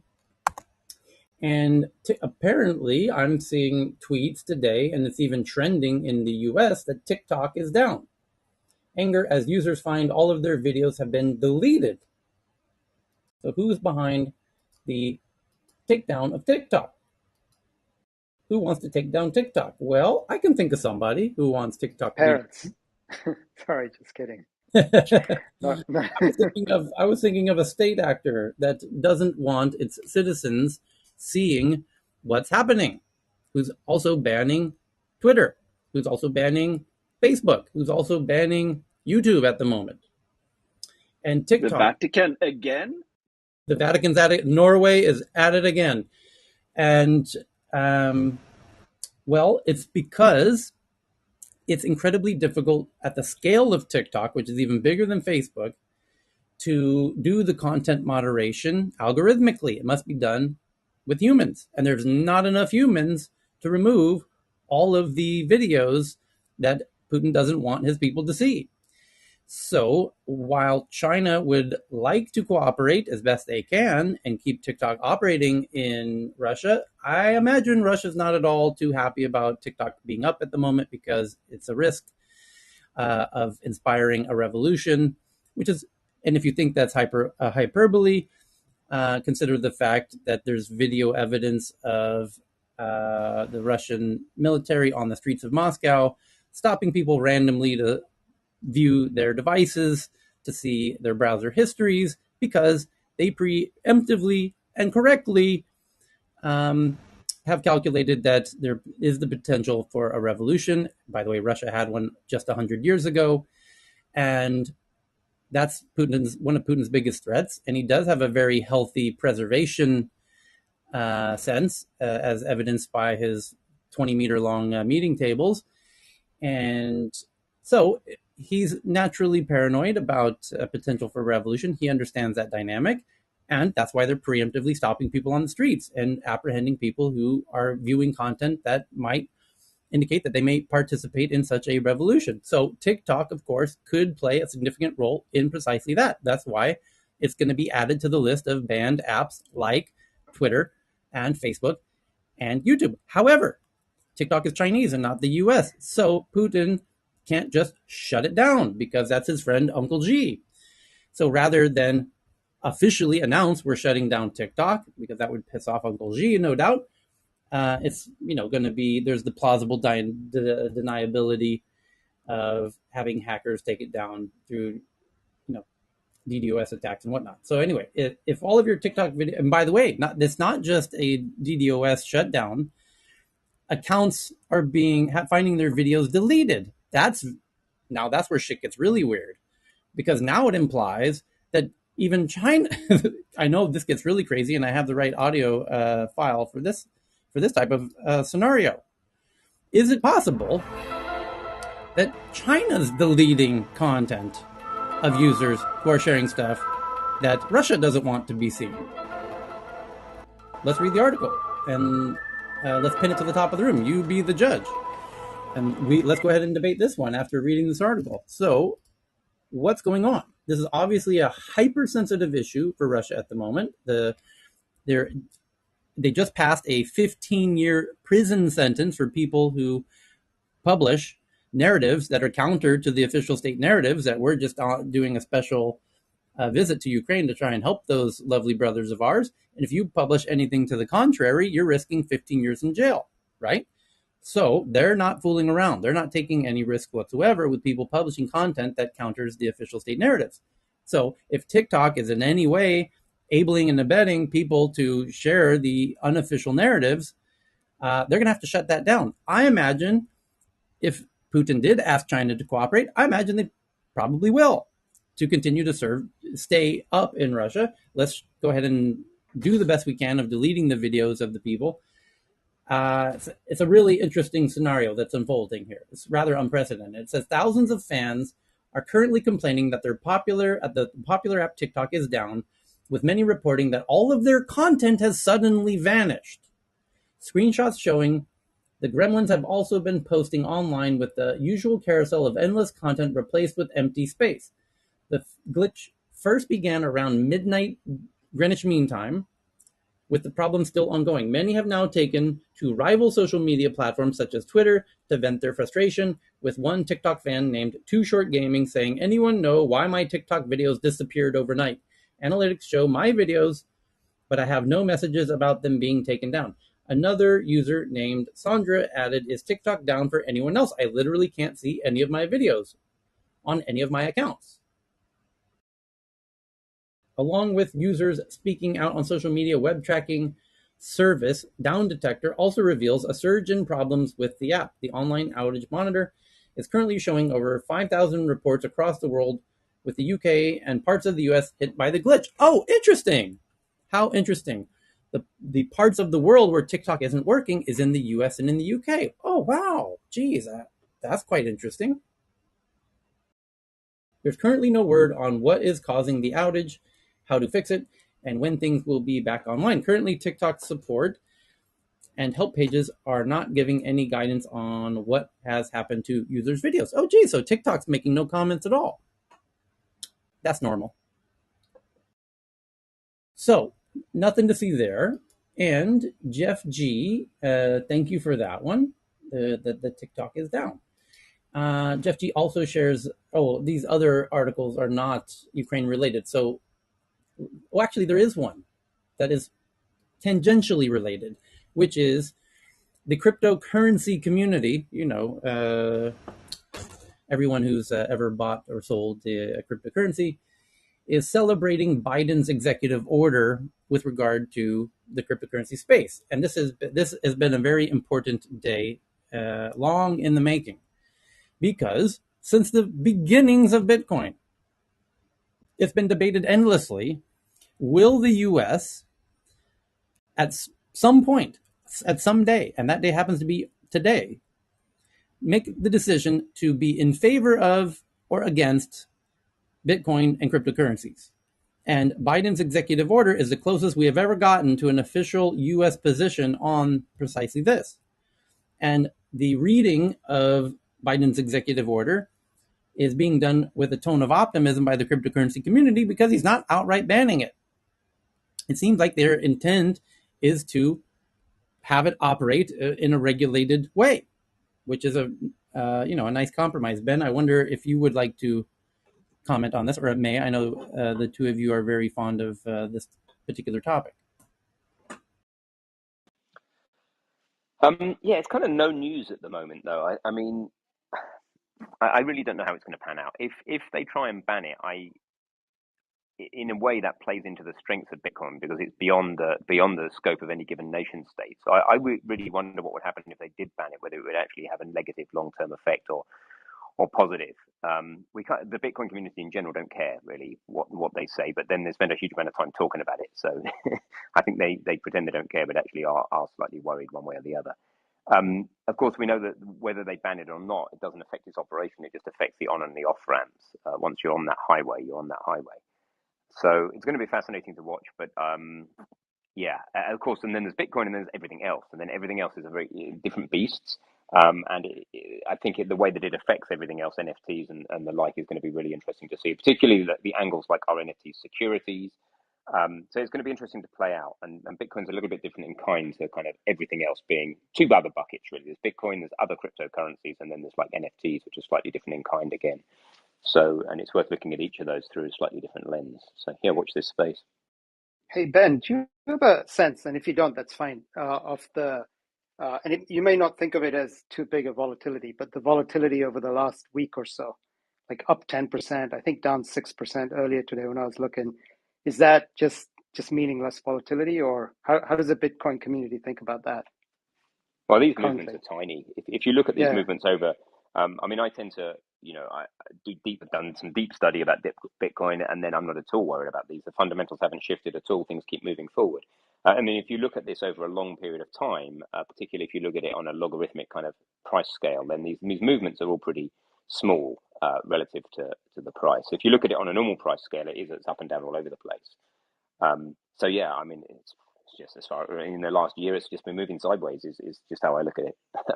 So I'm not too fussed No, by that's any of cool. these. Yeah, that makes sense. It's the I fundamentals understand. aren't changing considerably. Looking forward to the second, and then because of the first follower effect, all the rest of the countries in terms of dominoes falling with adoption.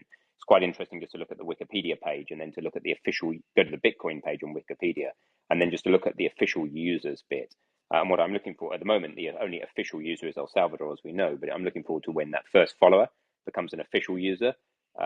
Because I think we've all heard about the first follower phenomenon even. If you stand up in a park and start dancing like an idiot, then you're just an idiot dancing in a park. But if another supposed random stranger follows you, then suddenly you can start a movement. So that's something I'm very much watching with interest, these nation state adoptions. Okay. So, Hey, by the way, as we're talking about volatility of things, I don't think it's been mentioned today, even though I've been on and off this thing. But yesterday, nickel prices globally doubled, like in a single day. They had to shut down the London Metals Exchange. Shanghai shut down its exchange. Apparently, there's a major player, I think in China, because actually the Hong Kong, there's a Hong Kong entity that actually owns the London Metals Exchange, and apparently they had a massive short position, and they had to like quickly cover. There was kind of like a short squeeze, and they have like an $8 billion mark to market loss, and so they literally. I mean, this is almost historic. It's historic for nickel. It's not historic for the LME. I mean, there was a situation in 1985 where they had this issue with tin, and they ended up not trading tin for 4 years. But I mean, when people talk about price volatility, go look what happened with nickel. It's like really unprecedented. I mean, the price like I think it hit like $100,000 yesterday, and it doubled within the day. And that's because, and this is a technical thing, and I don't want to be too technical on this on this room, because they use forward contracts, not futures contracts there. Because typically in the futures market, there's limits on daily movement, but there's no limits here because it's physical. It's a physical delivery market next day. So I mean that is a really really big story, by the way. I mean Well, so I'm just gonna put it out there. give the punchline because it's related. Nickel is a key element in lithium battery. Oh yeah, and Tesla just announced they're raising prices because They of it. have Yeah. to, yes, absolutely, because it's a fundamental material in EVs. So, Yeah, and I heard a JP Morgan analyst say, so I don't know what the real calculation is, but it adds about $1,000 to a car uh, if it stays at these kind of levels. Not even the spike, but just at the high level. But right, yeah, so it affects the price of electric cars. okay, Not just EVs, but also a lot of the green energy tech. yes. So And with that, talking about Tesla, may I share the news about what Tesla is doing in Ukraine, paying employees fees for 3 months in case they are called upon to serve for their countries. Elon Musk announced that he will be paying their pay for up to 3 months. And also, as we know, that SpaceX is providing the rocket ships in response to Russian Roscosmos, Rosicon comment that they won't be providing rockets. So we no longer have to use Russian rockets because of SpaceX, and NASA granted at least 7 to 8 or 8 to 9 contracts for the future flights to SpaceX. thanks for that. On The on the previous point, Tyler, just briefly, one quick thing that came to mind, if that's all right. You hear Elon Musk talking quite. It's quite interesting when he talks about any mass-produced item can be produced for the close to the sum of its raw material cost in sufficiently large scale. yeah. So he's saying that if you do anything at high enough volume, the thing it drops towards its raw material price. But the interesting consequence of that I hadn't thought about until now is imagine you've got a car right now and like 0.1% of its value is because of the price of nickel. So the price of nickel doubles and it increases the value of the car a little bit in measured in small numbers of percent at most. But if as you get to the point where things are approaching their raw material cost, then the actual volatility of raw material cost can have a huge effect on the end product price, more than it would when you're less efficient and less large scale, presumably. I'd not really thought of it that way before. So I have to share. Somebody just gave me a very very interesting DM. Anthony Moose just shared the following with me. It's a video that I want to play for you because it's not about the video, it's about the audio in the video that you're now hopefully going to hear something very, very interesting. Please listen closely.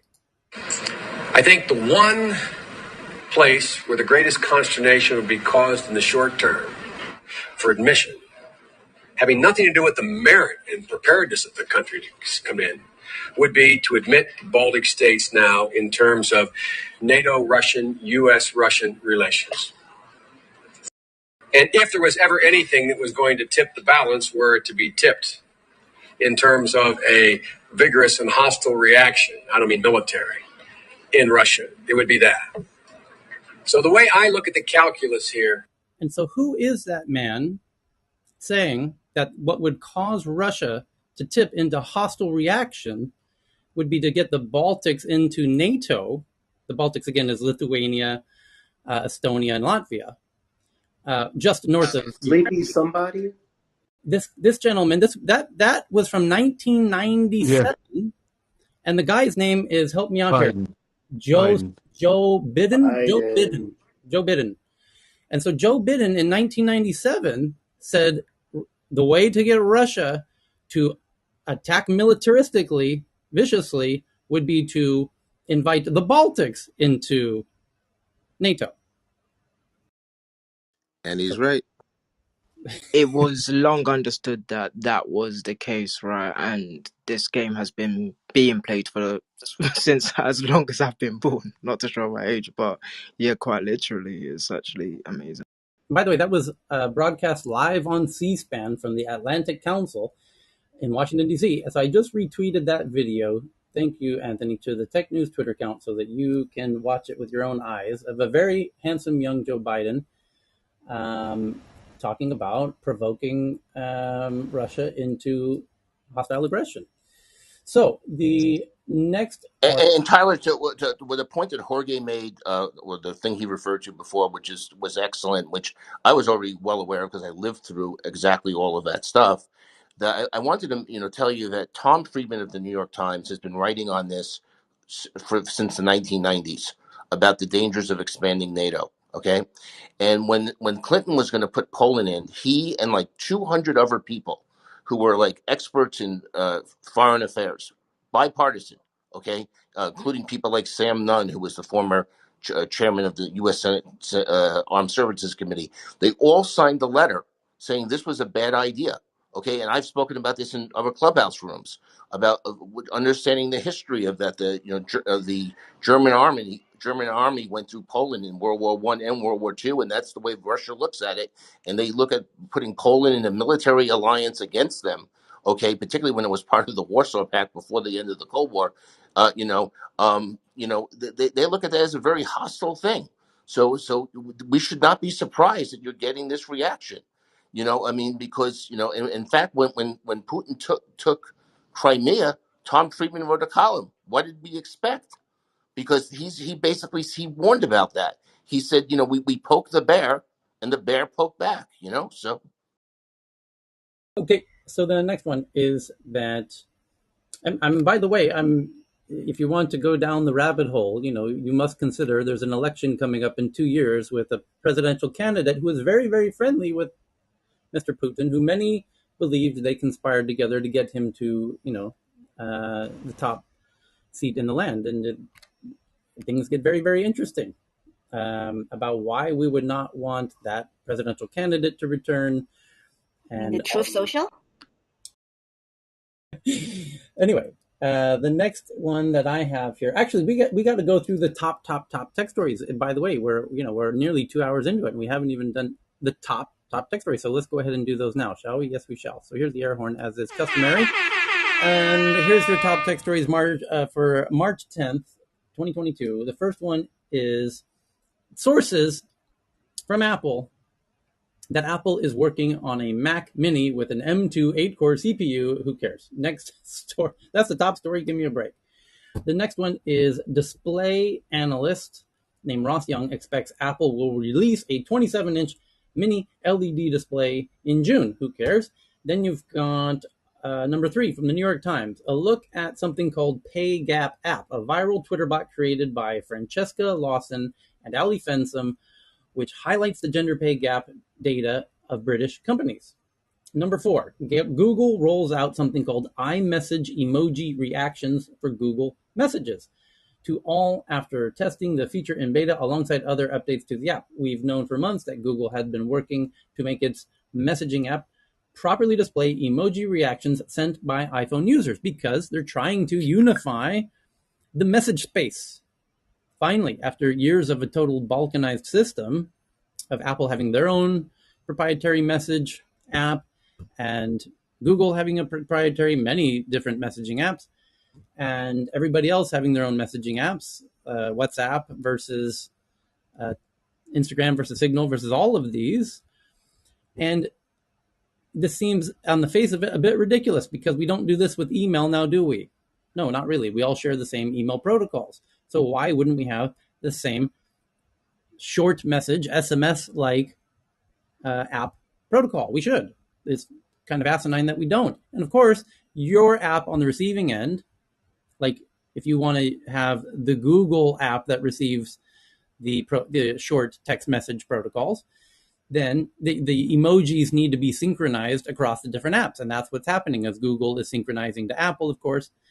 And great. So here it comes, a kind of a shared protocol of messaging between the different app ecosystems. This is lovely. And ostensibly, some of them will offer encryption. Some of them won't, just like email. You have Proton Mail does encryption. Others don't. Some people want that. Some don't. If you don't want it, you don't need it. If you want to pay for it, you can have it. Different email apps offer different features and products and services. So will the different little messaging apps. And that's great. So everyone can have their bells and whistles that they need for their autoresponders if they need those or what have you. and auto deleting of messages after reading and what have you. So anyway, it's a long time making, but hopefully we can unite all of the messages. But uniting the emoji reactions is a critical part of that. So, and that's what the headline from today is about, that Google rolls out iMessage emoji reactions for Google Messages. The next is interviews with 30 people detail the rise and fall of Meta's Libra project, later renamed Diem, as lofty goals were undermined by Facebook's reputation. And this is, to me, and I take no pleasure in saying this, honestly, but it's karma. This is karma in its purest form. Facebook tried to come out with one coin to unite them all. They had a massive, huge potential opportunity to make their own coin to, be ubiquitous on the Facebook platform, which is very popular in all around the world. And they could have been the one coin to unite them all and be used internationally and use Facebook's coin as a main currency. And they announced it in 2021 at a time where where trust in Facebook was at an all-time low. And so people aren't going to embrace their currency because people fundamentally don't trust Facebook. And so all those roosters came back to bite them in the ass. And there it is. That's the price you pay for kind of screwing users over the past decade, and you don't get to participate in the Web3 crypto revolution, whatever you want to call it. It is what it is, and that's what the Financial Times article is about 30 people detail the rise and fall of Libra, later named Diem, as lofty goals. Yeah, they did have lofty goals, and they should. That could have been incredibly huge. It could have been beyond massive. It could have been Bitcoin for mom and dad and Uncle Bob and Aunt Susie and grandma and grandpa, because Bitcoin's a little too complicated for them. And Facebook could have done what Facebook is really good at, is the internet was too complicated for Aunt Betty and Uncle Bobby, and Facebook made it simple enough for your dumb cousins and every idiot you went to high school with are on Facebook. And they didn't have their own blogs because building your own blog was complicated. And guess what? Doing Bitcoin and NFTs is complicated. And then Facebook could have made that super simple. That's what they do. And it could have been truly massive, except for one problem. And people didn't trust it. And that's why it didn't work. And that's karma, because they were screwing users over and people knew it. And that's why it didn't work. So long story short, next article. Tyler, I got a follow up to this, and this Go is ahead. from the Bleeding Edge. It says several of the key software engineers behind Diem just formed a new company called Aptos, and the rumor is that they are in the David Marcus? process of. Look for the word David Marcus in that article. I'd have to read a lot. I'd have to read a lot. I'll just read one more sentence. The rumors that they're in the process of raising $200 million to basically bring Diem back to life, and rumors that Andreessen Horowitz may back the new company. What was the name again? Markowitz? Marcus. Marcus. Okay. Marcus. That's who was leading Diem at Facebook. Previously ran Facebook Messenger. And he stepped down about 6 months ago to focus on other things. No doubt he sees a huge opportunity still, and he wants to be unimpeded by the karma of Facebook. Yeah, it was just a quick blurb. It didn't say it, but I thought that was interesting. They're trying to revive it. The next one is an investigation into Tron founder and Poloniex investor Justin Sun, who, according to an FBI subpoena, is facing potential charges for wire fraud and more. Justin Sun, a budding Chinese cryptocurrency mogul, walked through the shiny lofted atrium of the department terminal at South Korea's international airport. And it's a expose piece. It's a profile piece in The Verge. The next is Google says Play Store users in Russia will not be able to buy apps, games, in-app purchases, and subscriptions in coming days due to payment system disruption. Yeah. So, as I said, even before the invasion even happened, that you're going to see the U.S. tell Google and Apple and Microsoft and Amazon to shut that shit down one step at a time. And as things escalate, The ultimate nuclear bomb in the cyber security war is bricking the devices. So no data transfer of any kind whatsoever. So your phone becomes a literal paperweight. And watch what happens if Putin continues to, fool around, because we might see that happen. But this is the escalation of that side of things. Google's escalating tensions in this exact way. So now the Play Store is no longer functional in Russia. No, you can no longer even do in-app purchases of any kind in any of the apps. So we're now baby steps away from just freezing all data to all apps in Android and freezing all data of all apps in iOS and Windows. And then you have no mobile devices or laptops. And I believe that will lead to pitchforks in the streets within about 4 hours and 32 minutes. But for So, this article, right, Tyler, is it more related to the fact that the Play Store or maybe the App Store that is linked to the credit card that cannot be used because most credit card that is attached to those accounts are Visa or MasterCard, right? So I think it's specifically say it's payment system. well, what's wrong with Union Pay? I don't know. I've never been in Russia. Can they use Union Pay for Yeah. this? Yes.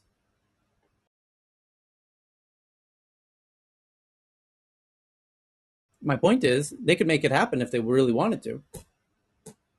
Not trying hard enough then. At all. They're not trying at all. They have a very nice excuse for why they're complying with the US's interest in shutting stuff down there. So the next is Sony stops sales of PlayStation consoles and software in Russia and shuts down its PlayStation store. Oh wow! Oh wow! So Sony's shutting down the PlayStation store the same day that Google's shutting down the Google Play Store. Wow, what a coincidence. I'm sure that's just pure coincidence, right? Of course, those things just happen all the time. That happens every day within a 24-hour window. Two of the biggest app stores in the world shut down on the same day. Right. No one's pulling strings behind or from above there. No, not at all. They both came to that decision on their own on the exact same hour.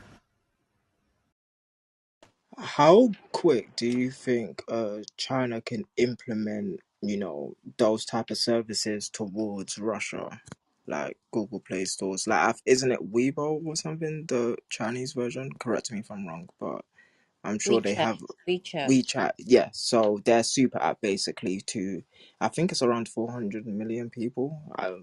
I can get a I think correction on that. So technically they can open the cash flow right away, just like before Taiwanese can use Taiwan's credit card to pay. But at a certain point, they need all the user to have an bank account in China, and from that point we can't pay with our credit card anymore. So. I technically China can cooperate with Russia's maybe bank or something. They can provide that service.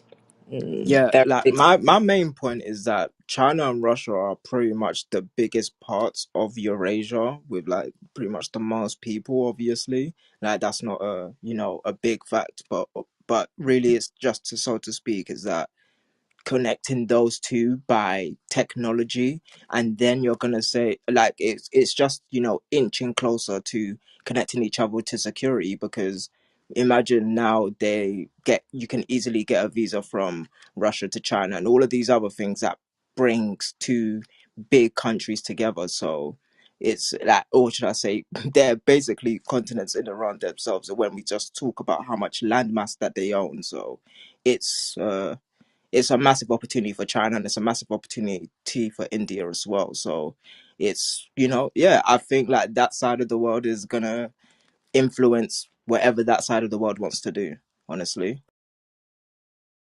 That side of the world is not as delineated, in my view, as you say, because the complexity is how much India um, actually likes and wants to interact with the U.S. and uh, and, and with China to some extent, but not massively with China. They're I not friends. Yeah, no, no, I'm not talking right? about China and And then when you look at, we talked earlier in the Cal, you're breaking let up. me finish one point. Yeah, just one, no, one, let me just remind, like, earlier in the discussion we discussed, which some people were discuss. Oh, sorry about that.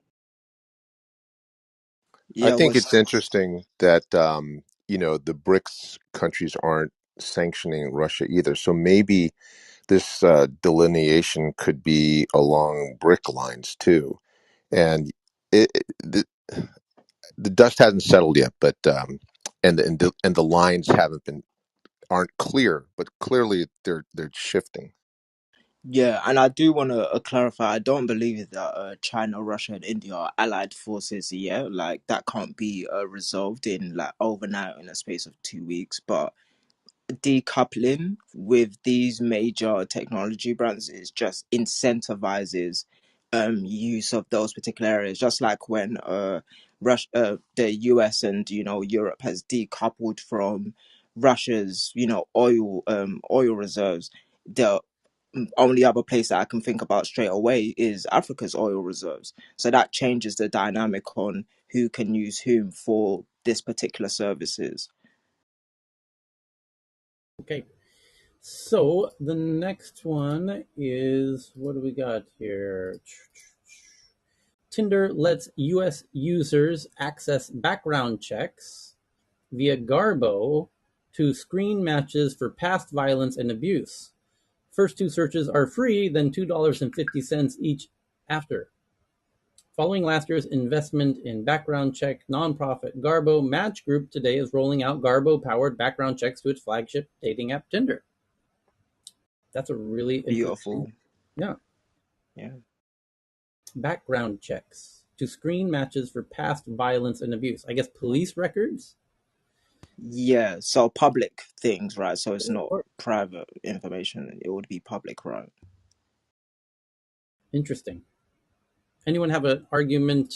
The arguments for that, I think, are kind of make themselves. Is there an The only argument? argument against it I could think of would be they just need to make sure they get it right. There's a lot of people who have common names. We All know right. that some of the software might get certain people's facial recognition off because of skin color tone, facial structure. So hopefully they have enough insurance in there because they'll be sued for fingering someone the wrong way. So hopefully whoever they have done the background check on, I think those people should know that a background check is done on them so that they can cross-reference and challenge it if it's fake. Yeah, and also, what's it, catfish accounts as well. So there's also all of that type of things that goes on within the dating app circuit. So there's a lot of things to go on there, but it could even help the police then in a way to find out the location of someone that has, like, let's say a load of tickets that they need servicing or court dates and all of these things. So you can easily find someone in a location on Tinder, and then that means that Tinder technically is working with the police, right? And Which is I've fine. Which is fine. They need to be caught if they're doing wrong. One There's of a the whole things show here on that Netflix right now called The Tinder Swindler. If you guys haven't checked that out, you should do that. yeah, the thing is, in Sweden we have a dating service very much like Match.com that actually uses bank ID. Tyler can unravel what that actually It's is, the but we identity have verification system, yeah. yeah, and that is so it is seen as the most prominent way to identify yourself in Sweden. We use it to declare tax. We use it to acquire bank accounts and credit cards and everything. And there is actually a service in Sweden that uses this true identity for you to create a profile.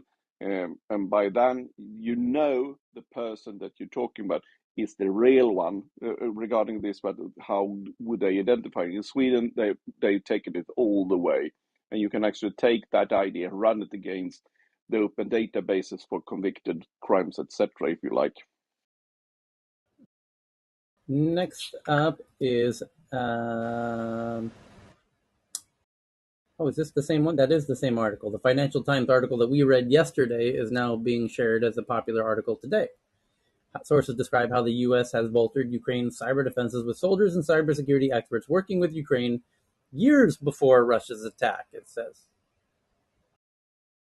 And then it says, months before the invasion, a team of Americans fanned out across Ukraine looking for a very specific kind of threat. Yep, now people are sharing that one. We did the deep dive on that one yesterday. People are reviewing the Magic Leap 2, notably larger field of view lenses that can dim the real world and impressive spatial audio, but doesn't work over glasses. Magic Leap CEO shows the new hardware. It's better, and it has one trick I've never seen before. So it's getting kind of lukewarm, but not bad reviews. The Wall Street Journal says the SEC is considering a requirement that publicly traded companies disclose data breaches and other significant cybersecurity incidences within 4 days. Damn right they should. There should be a common database for people who are attacked to ostensibly collaborate in constructive ways as well. It's anyway. The next is that Meta says Instagram's VP of Youth is stepping down as part of restructuring, and Instagram boss Adam Mosseri will oversee youth-focused work. And what else? A look at the Washington Post has one on the look at the Islamic world's debate over cryptocurrencies, seen as gambling by some, as millions of people in Indonesia and the Middle East invest in crypto. And the question is it halal or not? As in some Islamic states have decided that it's halal, and some have said that it's not, or haram, or forgive my cultural ignorance on Middle East issues. Somebody's trying to Can talk. anyone else hear that? Yeah, somebody's whispering in the background. Sounded like Mabwana. No, maybe it's me. Oh, Can you hear it's me now? Sam. Yeah, Sam. Sam, Is it Sam, Sam? there you go. Yeah. Sam, you're Yeah, very soft. Super Oh, soft. your mic is very, yeah. I am soft. You No, gotta you Apologies. did. No, you your need to volume, you have to up it a bit. 10x your volume. That Yeah, wasn't a you are compliment, whispering in me. When you got called soft, that wasn't a compliment. You kind of took it as a yeah, I am kind of soft. It's kind Anyway, of I'm weird, just but yeah. There, So bad. there's an audio Still problem. can't hear you. Yeah, check your audio first. Feel free to chime in when the audio's back up. you're still soft. Yeah. Pun Pause. intended. Yeah. Okay. So we're going to get into the tweets, Okay. and Oh, Tyler, yeah. you want to share this one? Tech companies racing to get their employees out of Russia, helping them to secure chartered flights and procuring visas. Yeah, I heard that about Microsoft. But whoever said that I am soft, I'm complaining to Tyler because I'm getting bullied. Okay. This is what Go ahead. happens to you after 2 years of working from home, guys. But you were going to comment Big, on? it's big Boned. Big boned is the word you're looking for. TNATWHR. Yeah, I was just going to chime in for the halal part of the Yeah. Bitcoin. The whole thing is people are just going to follow their own little clerks that are going to decide if this is going to be a currency or not. And if there is going to be some kind of gambling or whatever, gambling is not allowed. Other things are. So since this is, you can win and lose, a lot of people think that it is okay. It's permissible. It's, under the idea that it's a currency that has, value there, and it is really not speculation, although there is an element of speculation there. But since it's a kind of currency, most are leaning towards that it is okay, it's permissible under the Islamic jurisprudence. So we'll see. Most people are ignoring that altogether because there is money involved. So, so yeah, it's most probably going to be halal. Okay. So Jeff G shares one about Google details its latest big Android feature drop, including paying for parking with your voice. And Uber, Lyft drivers clash with riders over face masks as state lift mask mandates. Yeah, that could be a touchy issue. Volkswagen's electric ID Buzz looks like uh, it's a very interesting vehicle. I just retweeted it. VW's all-electric people carrier has finally been revealed. It's bursting with tech, can power your home, meaning probably run off the battery, and even remember how you drive. And where did Thomas Tong found this one, that are evil hackers are accused of Kaseya ransomware attack have been arrested and extradited to the US. The alleged R-Evil member faces over 100 years in prison if convicted. And this is the brains behind the biggest ransomware for hire outfit, which was directly responsible for some of the big hacks in the U.S. That we covered at length, back in the day, way back 10 months ago. So he's been caught. Hackers get caught. Twitter launches a Tor version of Twitter amid Russia crackdowns. Websites on Tor include the .onion web domain instead of .com domain, so twitter.onion, and can be accessed via the Tor browser so that Russians can go back to using Twitter, which of course is going to piss off Mr. Vladimir Putin and potentially provoke a revolution if they are able to see with their own eyes what's going on. And to that point, I myself, about exactly 12 hours ago, was standing in a 7-Eleven, and in front of me in line was a young Russian gentleman, confused as to why all of his 4 credit cards, 3 Visas, 1 MasterCard, I was paying attention, did not work at the 7-Eleven, where he's on vacation. Assumedly, I assume he's on vacation. He seemed very confused. And I was confused why he was confused, because I had taken it for granted that everybody knew that Visa and MasterCard was no longer going to be working in Russia. And this was very news to him, as he woke up this morning in Thailand to find out that his bank cards were no longer working and he didn't have much money in his wallet. I noted that as well. And one of the biggest headlines in Thailand today, which, by the way, Thailand is one of the biggest tourist destinations for Russians because it's one of very few countries that Russians can go to without a visa. Egypt and what's the other one? Turkey come to mind.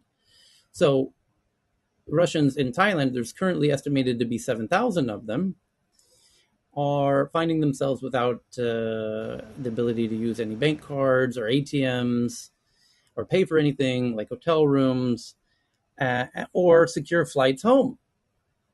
And Thailand's trying to work out what to do about that and how to cater and accommodate those So people. I'm just trying to wrap my mind around this right now. So apologies for my ignorance. So you're saying civilians can't use any of their money if it's banked with Visa or MasterCard, or they can use a commercial bank but they can't use their Visa cards anymore. They can't use ATMs or use their cards at retailers who accept credit cards.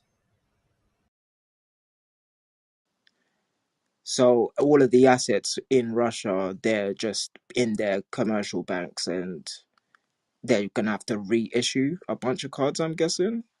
The banks are going to need to issue cards on a different payment rail, like Union Pay, which is a Chinese kind of alternative to Visa and MasterCard. And I think they have a local one called MIR. Ooh. But then you need a system. You need retailers who accept Union Pay, which That's a overhaul, right? and bank machines. Union Pay is a Chinese one, right? So I guess it's quite widely used. Union Pay is quite popular in Asia. Yeah. Throughout Asia. Yeah, it's possible we can use UnionPay in whole Thailand or like even in Yeah. China as well. But In the Thailand, problem right now, where and how could they get that? Right. because Well, you the other can't get issue, island. Yeah. right. The other issue is how will they get home, the Russians that are here, and the even the other question is, do they want to go home? Because the Russian embassy, no doubt, will be called in to address this issue, and the embassy will probably say, right, there's going to be a flight tomorrow at this time, and we're going to fly over Myanmar, where Russia sent weapons to assist in the military coup that happened a few months ago. So I think the Myanmar junta is not going to have any problems at all allowing a flight to airlift Russian tourists back home to Russia. So they can fly over Myanmar. They can fly directly from Myanmar to China. I don't think China is going to object to letting Russia fly over and then into Russia. So ostensibly, there's no problem getting them home. However, I don't think the Russians want to go home. And I don't think the Russians want them to come home because they have not been living with a filtered internet. They have seen what all of us others see. And the thing is that the questions they will arise when they come home. Okay, so we down there fighting Nazis, and that's why all these American firms have thrown us out. Yeah, that sounds reasonable. Tyler, there is a Thailand-China border too, right? Which is more China, convenient. no, Thailand does not border with China. Really? We I have thought my uncle used to drive from Singapore to Malaysia to Thailand to Yunnan. there's Drive. it's Yeah. very close, but there's a little bit of Lao and Burma, Myanmar, that protect Thailand from China. Hmm. So not directly. You'd have to go through either Lao or Burma, which, by the way, both of them would allow China or would allow Russia to fly over, especially Burma. So there's no problem flying them home in terms of airspace. Anyway, but again, they're not going to want to go home. So the what other article? Tyler, Yes. can I ask a question? So, is there a gear that the Russian economy, with a few of these different strategies, is there a downshift to like a second gear economically that can really dramatically extend the engagement in Ukraine? You know what I'm saying? If you kind of look at their original economy just in fifth gear and all these different sanctions start to take it down, short of the pickets in the streets, just, metaphorically, is there a gear that allows this to really get a long tail? I think that's their nationalization plan, where they're going to nationalize all of the Exxon and Shell and all the big energy companies and all of their assets. That can carry them over for quite a while. Okay, That's so that's brilliant, actually. I hadn't even thought about that, but that's totally on the table, I suppose.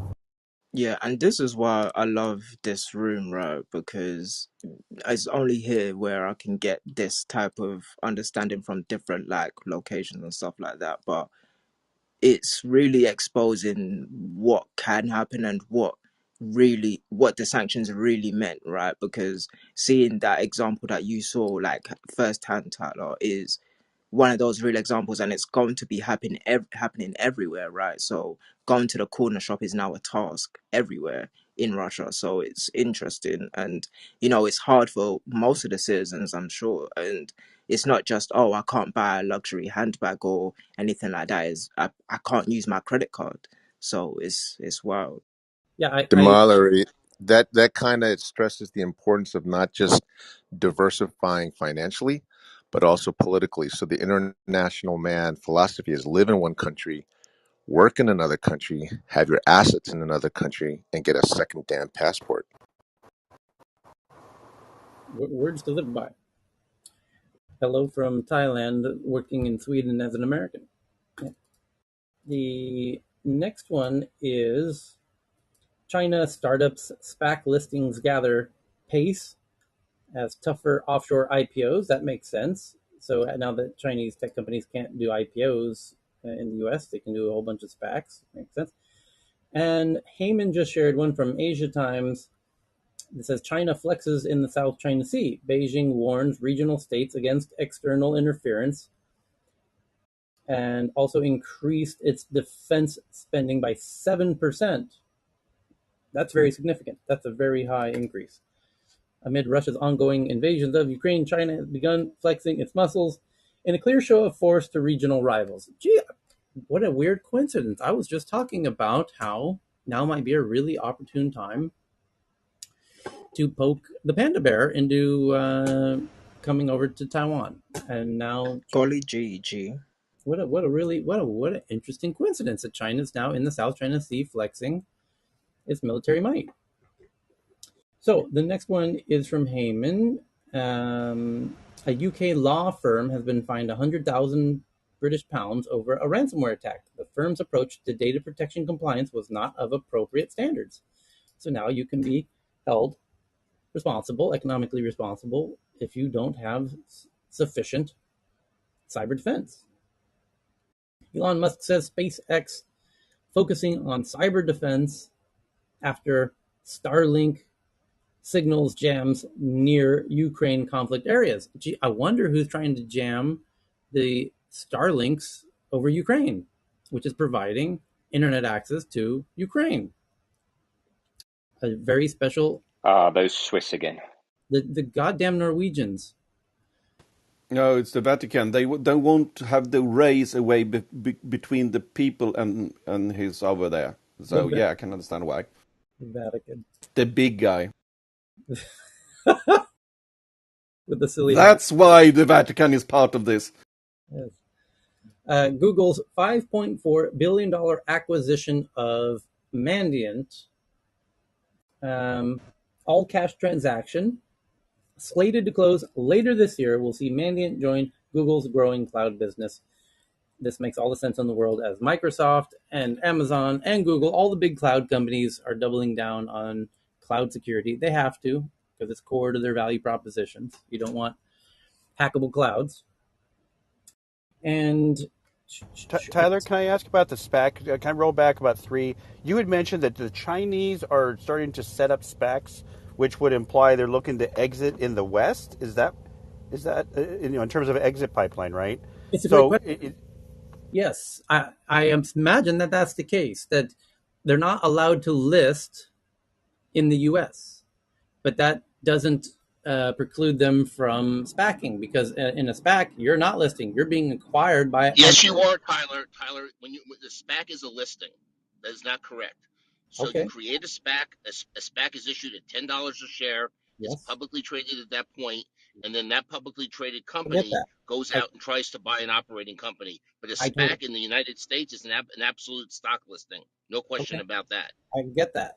But the language, the legal language, the regulation as it's written in China might not mention SPACs, and that's it's irrelevant that it's a SPAC. It's quite frankly, it's just another listed stock. My point is, if the wording of the regulation in China is you cannot IPO, and they define it in a particular way, if that definition doesn't broadly also cover SPACs, then of course they're going to SPAC. It's just a legal definition issue. Yeah, I know, but I'm telling you that a SPAC is an IPO. It really is a form of an IPO for the SPAC. So that's what makes it a little different. But it's that when they buy the operating company that normally would do an IPO on its own just does a merger with a SPAC. And I don't know how their law is written, but I'm just telling you that functionally, I don't see the difference. I get that. I think it's the spirit of the law, Ken. That's Tyler's point. The spirit of the law that it's probably going to be rewritten pretty damn quickly based on that press release. Yeah. Well, I mean, but it does beg the kind of an interesting under the hood thought about, in SPACs you can kind of, and Ken, please correct me, but can't you just kind of just grab a pencil out of the air and put whatever kind of forecast of financials, and then just kind of there you go. The problem with the SPACs is hang on, and then let me just add to that no one, absolutely no one, knows how much these Chinese companies are making and how much is cooked or what, right? So that was my point. Right, but so the answer to your question is that the SPACs are allowed to make forecasts that you typically cannot in an IPO. This is really when they do for merger, right? It's not so much the SPAC. It's because the SPAC is a blind pool. It's when they do for merger with the operating company. When they file the prospectus to get the shareholder approval, they get to make all sorts of forecasts that normally you couldn't make as forward-looking statements for a typical IPO. And I think the SEC is looking at that now because it's been a problem, and they haven't done anything on it yet. But it's also one of the reasons that so many SPACs have blown up. I mean, most SPACs have actually ultimately cratered. Okay, once they've done the mergers. So you know. Okay. The next one that I've got is from Katerina from the New York Post about why millions of genetically modified mosquitoes will be released and could be swarming with genetically altered mosquitoes after the Environmental Protection Agency approved a plan to test genetically modified mosquitoes being released. New altered mosquitoes will ward off their natural disease-causing counterparts, and this has been an idea for a while, and it has even been implemented already in some places, where you can make genetically modified mosquitoes that aren't able to carry malaria or dengue or other mosquito-based diseases, and the ones that have been genetically modified mate with the regular natural disease-causing mosquitoes, and their offspring are not able to carry the disease. And so you can wipe out mosquito-borne diseases rather efficiently in that way. Now, let's all hope that that doesn't introduce some other unanticipated consequence.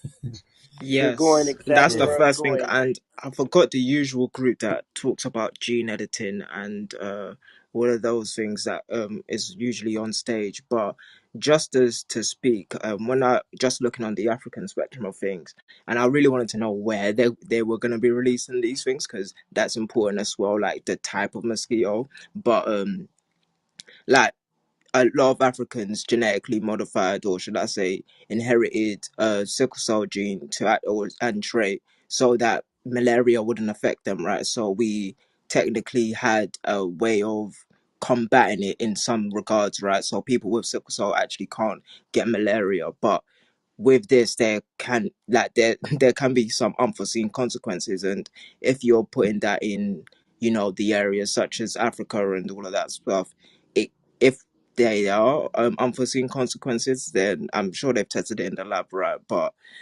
regardless, it can like alter things. And do they know whether it 100% creates babies and is great for the environment, these genetically modified ones? Because I'm sure they've tried that in Australia, trying to put new species or introduce new species into an environment, but the species kind of ravaged the old one, right? So I wonder how all of this In is going to play out. in Singapore, they actually use genetic modified mosquitoes to go around for dengue fever, to go around to mate with the usual ones and make them impotent. Yeah, so this project will start is in Florida. Like the mosquitoes are grown in California, as far as I know, and the project will be in Florida. I think either on Martha's Vineyard, which is in Massachusetts. I think they started a project with mice that cannot carry Lyme disease because it's an island that's kind of a controlled environment, and um, yeah, so the it's not all mosquitoes that carry those diseases, right? So this will not affect all mosquito types we have. It's just the mosquito types that carry those disorders. Like there are harmless ones that will still bite you and won't carry the disease. Hey Just Tyler, wait. Just wait can I until beg your I'm sorry, Robert. I just want to beg everyone's indulgence as I have to go to a meeting and I'm going to take off for 30 minutes. But I just wanted to make sure this story got in there because I don't know if it would otherwise be overlooked. But Apple TV just spent $85 million to get the rights to stream Major League Baseball games on Friday night. So that's that first foray of Apple TV into sports. That typically they that would be competing with like an ESPN typically, even though ESPN walked away from part of the Major League Baseball deal. So I just wanted to mention that because I've been talking about Apple TV. Going to be a big thing for them. They're spending a lot of money both on content for movies, but also now they're going into sports. And I'm done speaking. And I appreciate everyone letting me say that. Well, let's hope they have a season. Okay, next up on the tweets, Heyman shares one that senators in the United States seek to freeze Russian gold reserves. A bipartisan group of senators offered legislation on Tuesday to freeze Russia's gold reserves, arguing this would make it more difficult for Moscow to avoid sanctions imposed over the country's invasion of Ukraine. And next, from Katerina, how early life experiences may affect brain wiring. Early life experiences may affect neural wiring patterns that can lead to the development of ASD, schizophrenia, and epilepsy later in life, according to a new study. And from BB, Taiwan raids 8 Chinese tech companies over alleged talent poaching. Investigation comes as Taiwan grapples with severe chip staffing shortages, and they're claiming that China's stealing their brightest minds to go build chips in the mainland. Hey, And, hey, yes, Tyler, did you yes, retweet that early learning issue one? Because I want to read that one. This is Robert. yes, I did. I just did just now to the Tech News Twitter account at TNATW, as we do with all the tweets, Thank you. like this one from Thomas Tong, that invaders break into the gas transport system facilities, threatening gas supplies to Europe from Russia, which go through Ukraine. So one of Russia's big pipelines, gas pipelines, goes right through Ukraine to Europe. And now invaders have broken into the gas transport system facilities, threatening the gas supply to Ukraine and Europe. Seems they are attacking energy nodes. Who could have guessed that that could happen? But who will benefit from this? I mean, it stops the transfer to the Europe, so maybe Europe countries will suffer more. People who want to stop CO2, Okay, environmentalists. thanks for that. By the way, speaking of environmentalists, one prediction that I've made a few times is that we will, in the very near future, see more intense eco militias. And somebody sent me a really interesting DM of evidence of such a movement of large suburban SUV vehicles, suburban utility vehicles, these big gas guzzling vehicles that Americans are so fond of, with huge tires that get 5 miles to the gallon. And somebody had an SUV, and they had a letter printed and left on their windshield which said, "We have attacked your vehicle and slashed your tires to immobilize your gas guzzling vehicle because you're burning way too many fossil fuels. And we don't hate you personally. It's just an ecology issue, and it's nothing personal." And they had a name for the whole movement, and it appears to be catching on.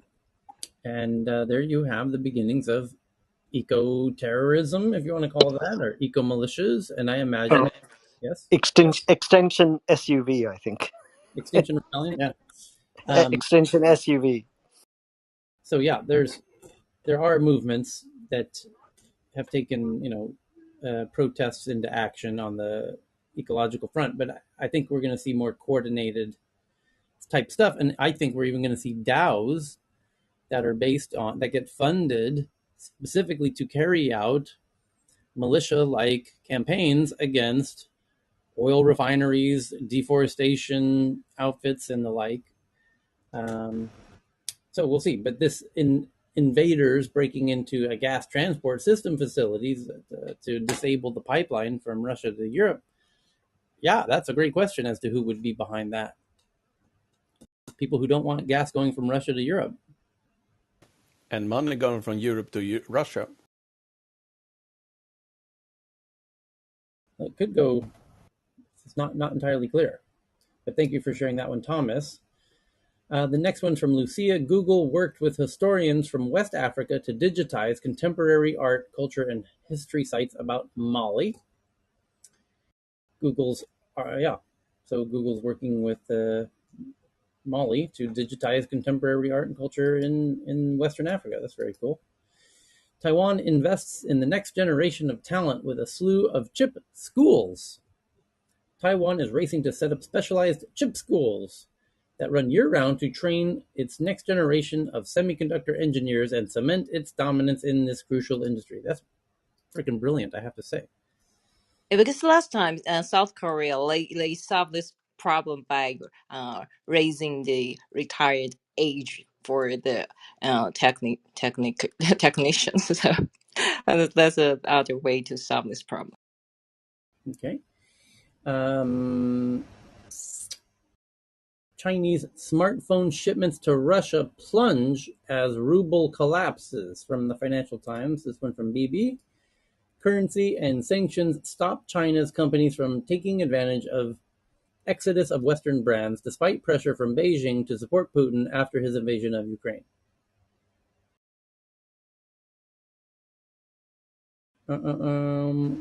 What else do we got? Any other good ones? Did anyone share? U.S. police have so much extra gear that they're sending it to Ukraine from Vice. That's hilarious. Hey, I All want the to all the armored cars and military gear. Finally, Yeah, I Right. want They to share found a one little way bad for it. news. go ahead. And Tyler, did you see the one Remember? the Russian guy who created his own lightsaber using a plasma torch? Yes, we covered that several days ago. Yeah, go ahead. Okay. Remember you shared about this man who had a surgery for a pig heart transplant. Yes. Unfortunately, he passed away 2 months after the surgery. Due to what would be my question. I think there were complications, but they didn't exactly say what. The article was out yesterday. Organ rejection, I think. Yeah. Yeah, high Yeah, and cholesterol. they say they will actually publish everything regarding this, but he did get 2 extra months. That's 2 what we extra can months, conclude. yes. Okay, one other one. Tyler, do you remember we discussed about a South Korean politician who uses digital twins to go and do campaigning? Hmm? He actually won the election today. Hmm. Oh yeah, the Korean. Yes, he made a digital deepfake of himself to go out and do some of the work that the Ah. politician. Very Yeah, interesting. Yeah, won by less than Is that a 1%. deep fake? I'm sorry. yeah. He Oh, go ahead. deepfaked himself to do interviews and things like that, and promote, do marketing and whatever. It's wild. But that's not. Is that a deep fake though? I mean, No, would we call that a deep fake or I would say a it's digital digital twin. doppelganger? yes, digital twin. Digital twin. The avatar.